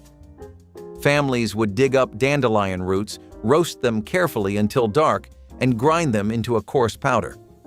When brewed, the result resembled coffee in both color and aroma, though the flavor carried a bitter earthiness all its own. For those accustomed to real coffee, it was not quite the same, but it became a daily ritual that provided both warmth and comfort in lean times. Children and adults alike drank it, often with a little sugar or milk if available to soften the bitterness. Because dandelions were free and abundant, the drink spread widely in both rural and urban areas. It symbolized the Depression's spirit of using whatever nature offered, even weeds, to replace expensive imports. For many families, Dandelion coffee was not just a beverage, but a reminder that comfort could still be found in the simplest, most overlooked places. Powdered milk was there to step in when fresh milk wasn't an option. Powdered milk was a marvel of food science, transforming surplus dairy into a shelf-stable product that didn't require refrigeration, a crucial feature for families without electric iceboxes during the Great Depression. Technically, a few scoops of powder whisked into the water made a liquid that resembled milk. The taste was more chalky than creamy, and the fresh stuff had a richer flavor. But powdered milk wasn't about luxury. It was about survival. It was a base for soups, sauces, and baked goods, making it one of the most versatile Depression-era pantry items. Families with children found powdered milk especially important because it meant kids got a steady supply of calcium and protein, even when fresh dairy was not available. It was also affordable, which meant it became a favorite among relief programs, which distributed it to struggling households. Powdered milk was a lifeline for families living far from the nearest dairy farm in rural areas where refrigeration was scarce. Today, powdered milk is used mostly for emergencies and backpacking trips, but it played a big role during the Great Depression. It was a symbol of ingenuity and resilience, taking something as simple as milk and turning it into a survival tool in a world of scarce resources. In the rural South, when meat became scarce, clever cooks turned to an unexpected hero hidden right in their gardens, the humble butter bean. From necessity sprang a surprisingly filling meal known as butter bean patties. Homemakers combined mashed butter beans with flour, onions, and whatever leftover spices they could scrape together, then fried the mixture until crisp and golden. These patties exemplified resourcefulness over recipes, providing nourishment when budgets were thin and grocery trips few. Butter beans, rich in protein, were an affordable substitute for meat, even if they wouldn't fool anyone into believing they were biting into prime rib.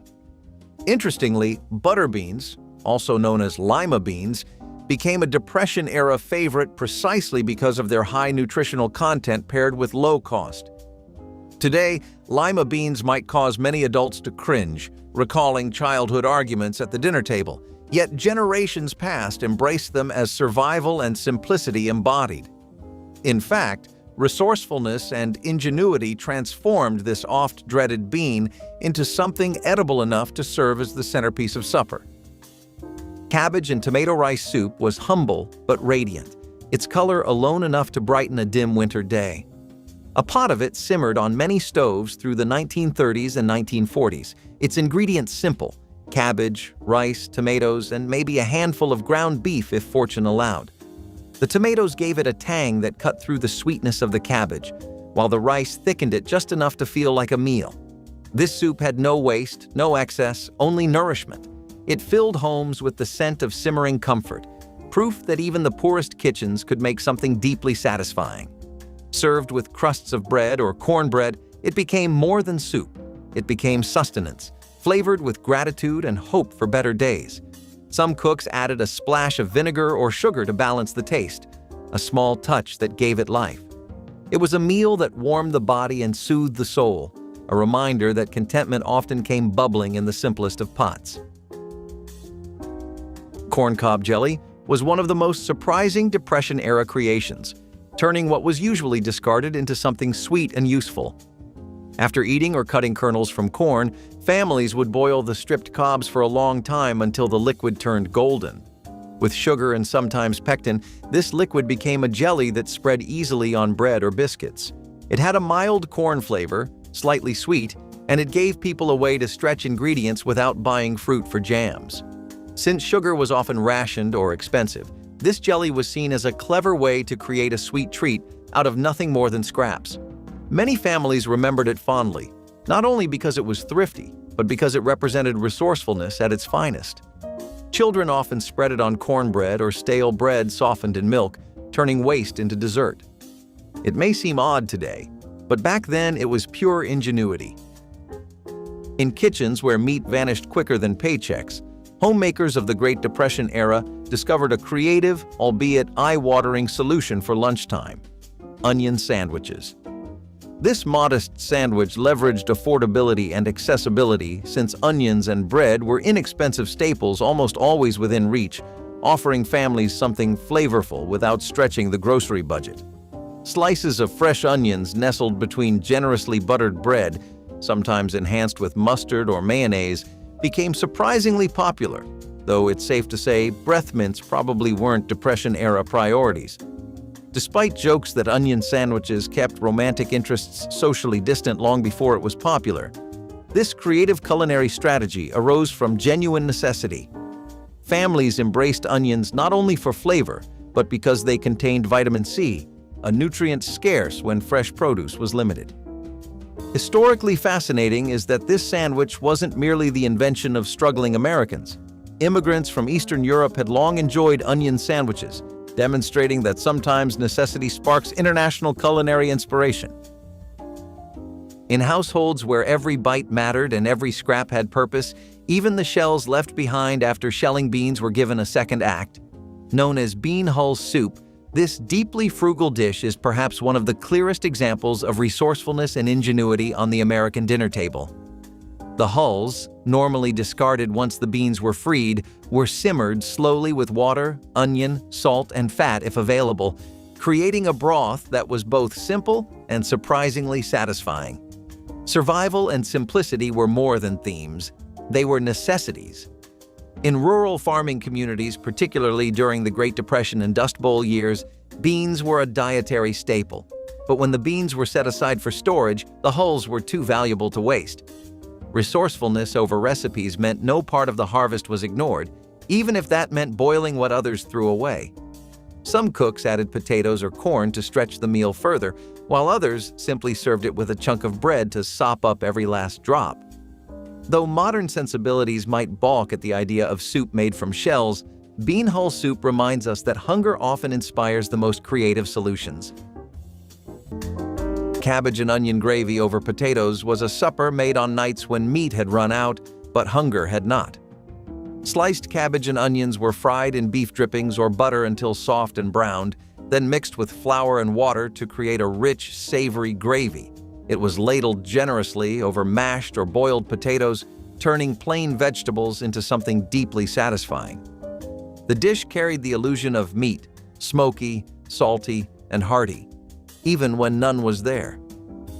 It tasted like comfort after a long day, the kind of meal that made everyone quiet around the table. For many families, this gravy was proof that love could fill the space where luxury could not. Sometimes cooks added milk for creaminess or a splash of vinegar for brightness, small touches that gave the gravy depth.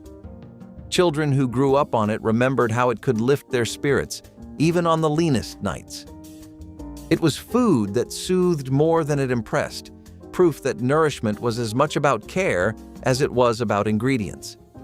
In every spoonful was the lesson that contentment could be found in the simplest of meals.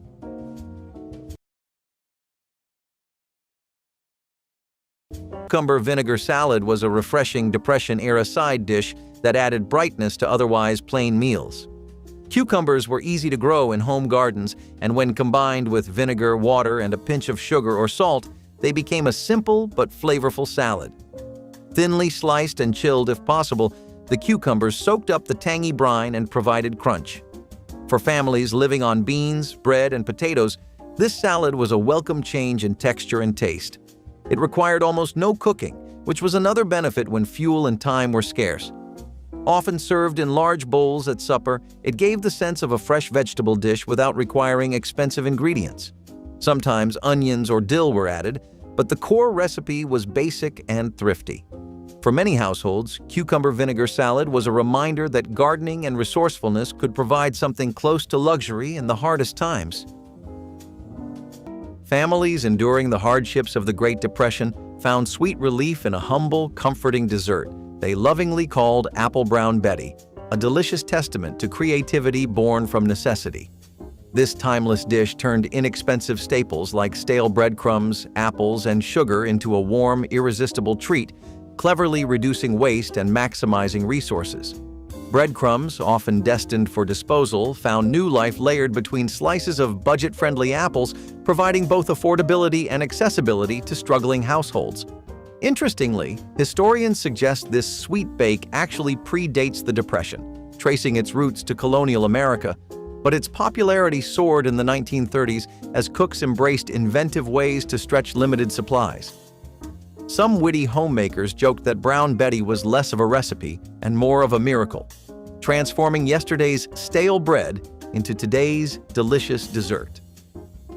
During this difficult time, homemakers rarely discarded bruised apples, instead skillfully hiding imperfections beneath cinnamon, nutmeg, and sugar, baking until golden brown and bubbling, effectively reducing waste and maximizing every ingredient.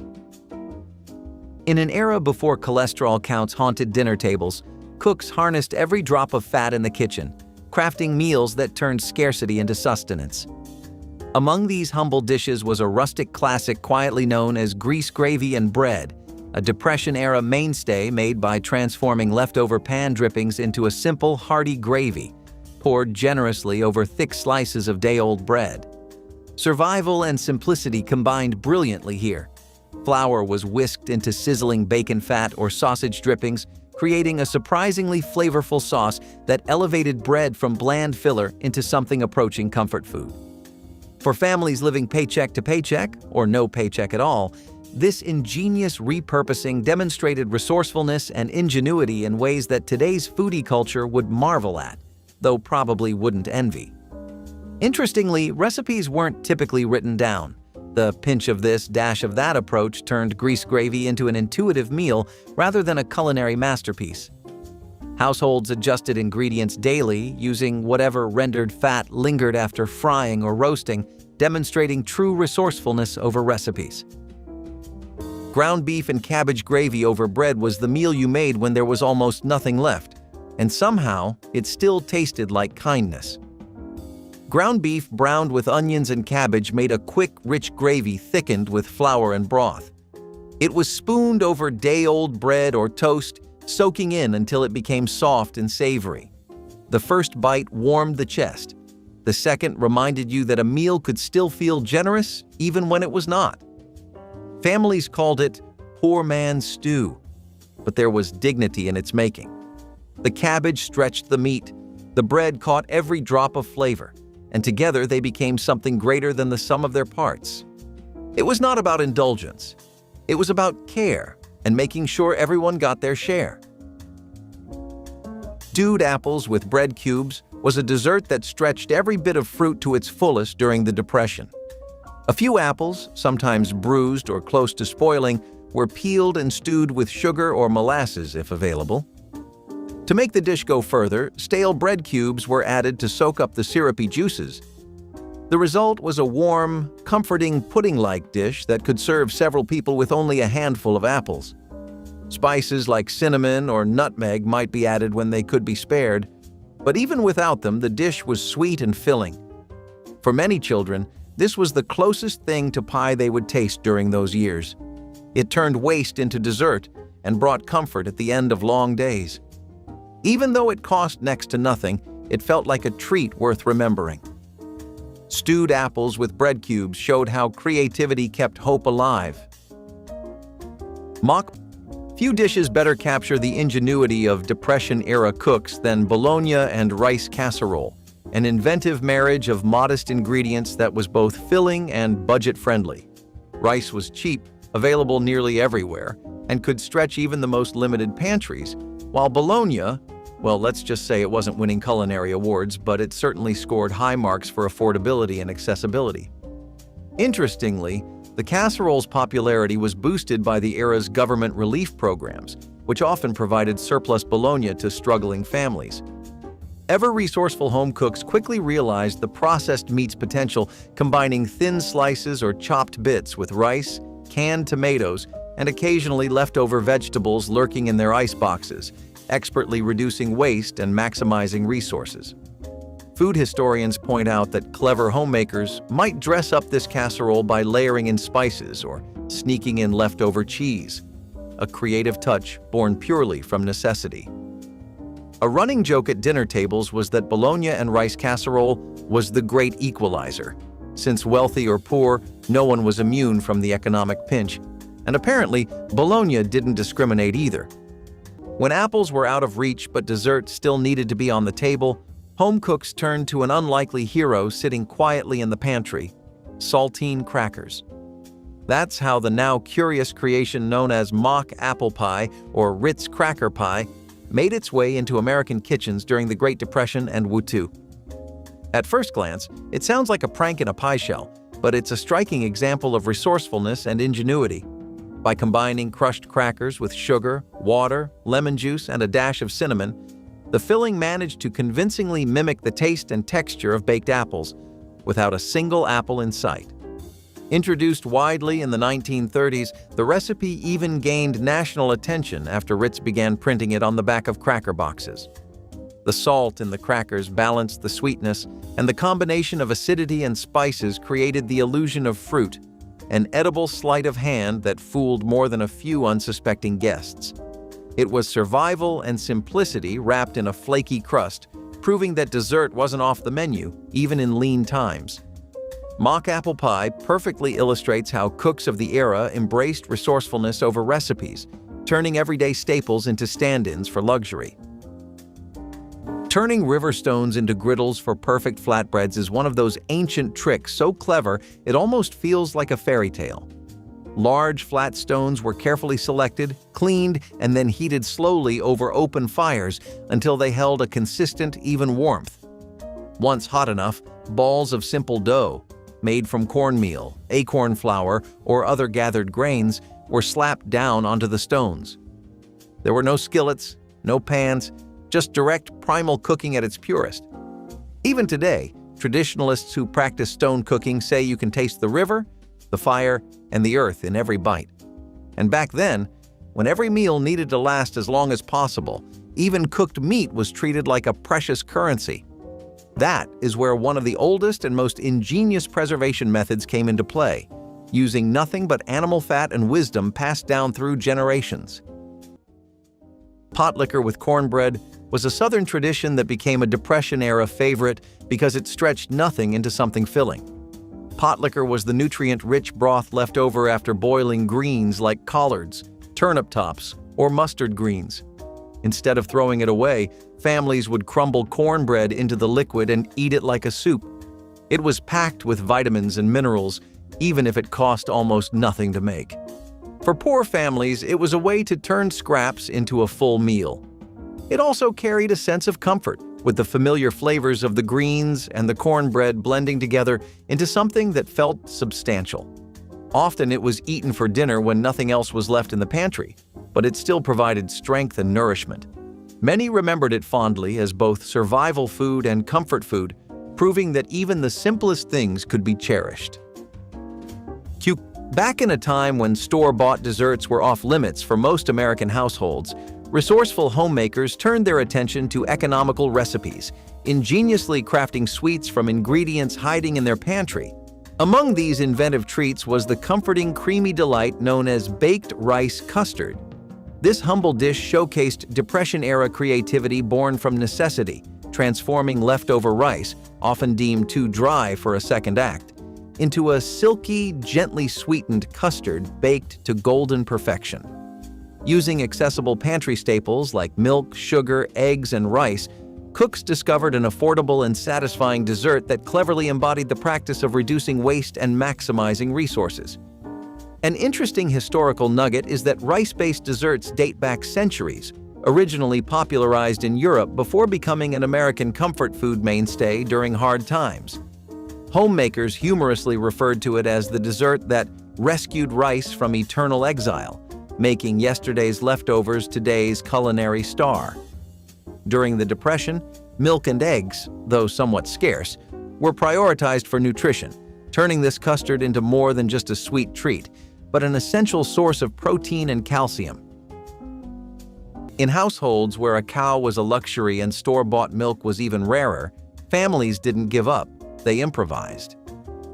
One surprising solution came in the form of molasses milk, a frugal beverage that combined water, blackstrap molasses, and a splash of vinegar to simulate the tang and richness of real dairy. Though it wouldn't fool any modern barista, this mixture was more than just a poor man's stand-in. It was a testament to survival and simplicity, crafted out of sheer necessity. Blackstrap molasses, a byproduct of sugar refining, was cheap, shelf-stable, and packed with nutrients, particularly iron, calcium, and magnesium. Resourcefulness and ingenuity turned this sticky syrup into an essential kitchen staple. The addition of vinegar gave the drink a milk-like tang, and some versions were even poured over cornbread or used to moisten cereal, functioning as both liquid and sweetener in one. This wasn't about culinary pleasure, it was about nourishment when options were minimal. In fact, molasses was heavily promoted during World War II as a patriotic sugar substitute, showing how even sweeteners were rationed with purpose. Which survival meal from your grandparents' kitchen do you still remember? Drop your story in the comments, hit like and subscribe so we can keep preserving the recipes that carried families through America's hardest years.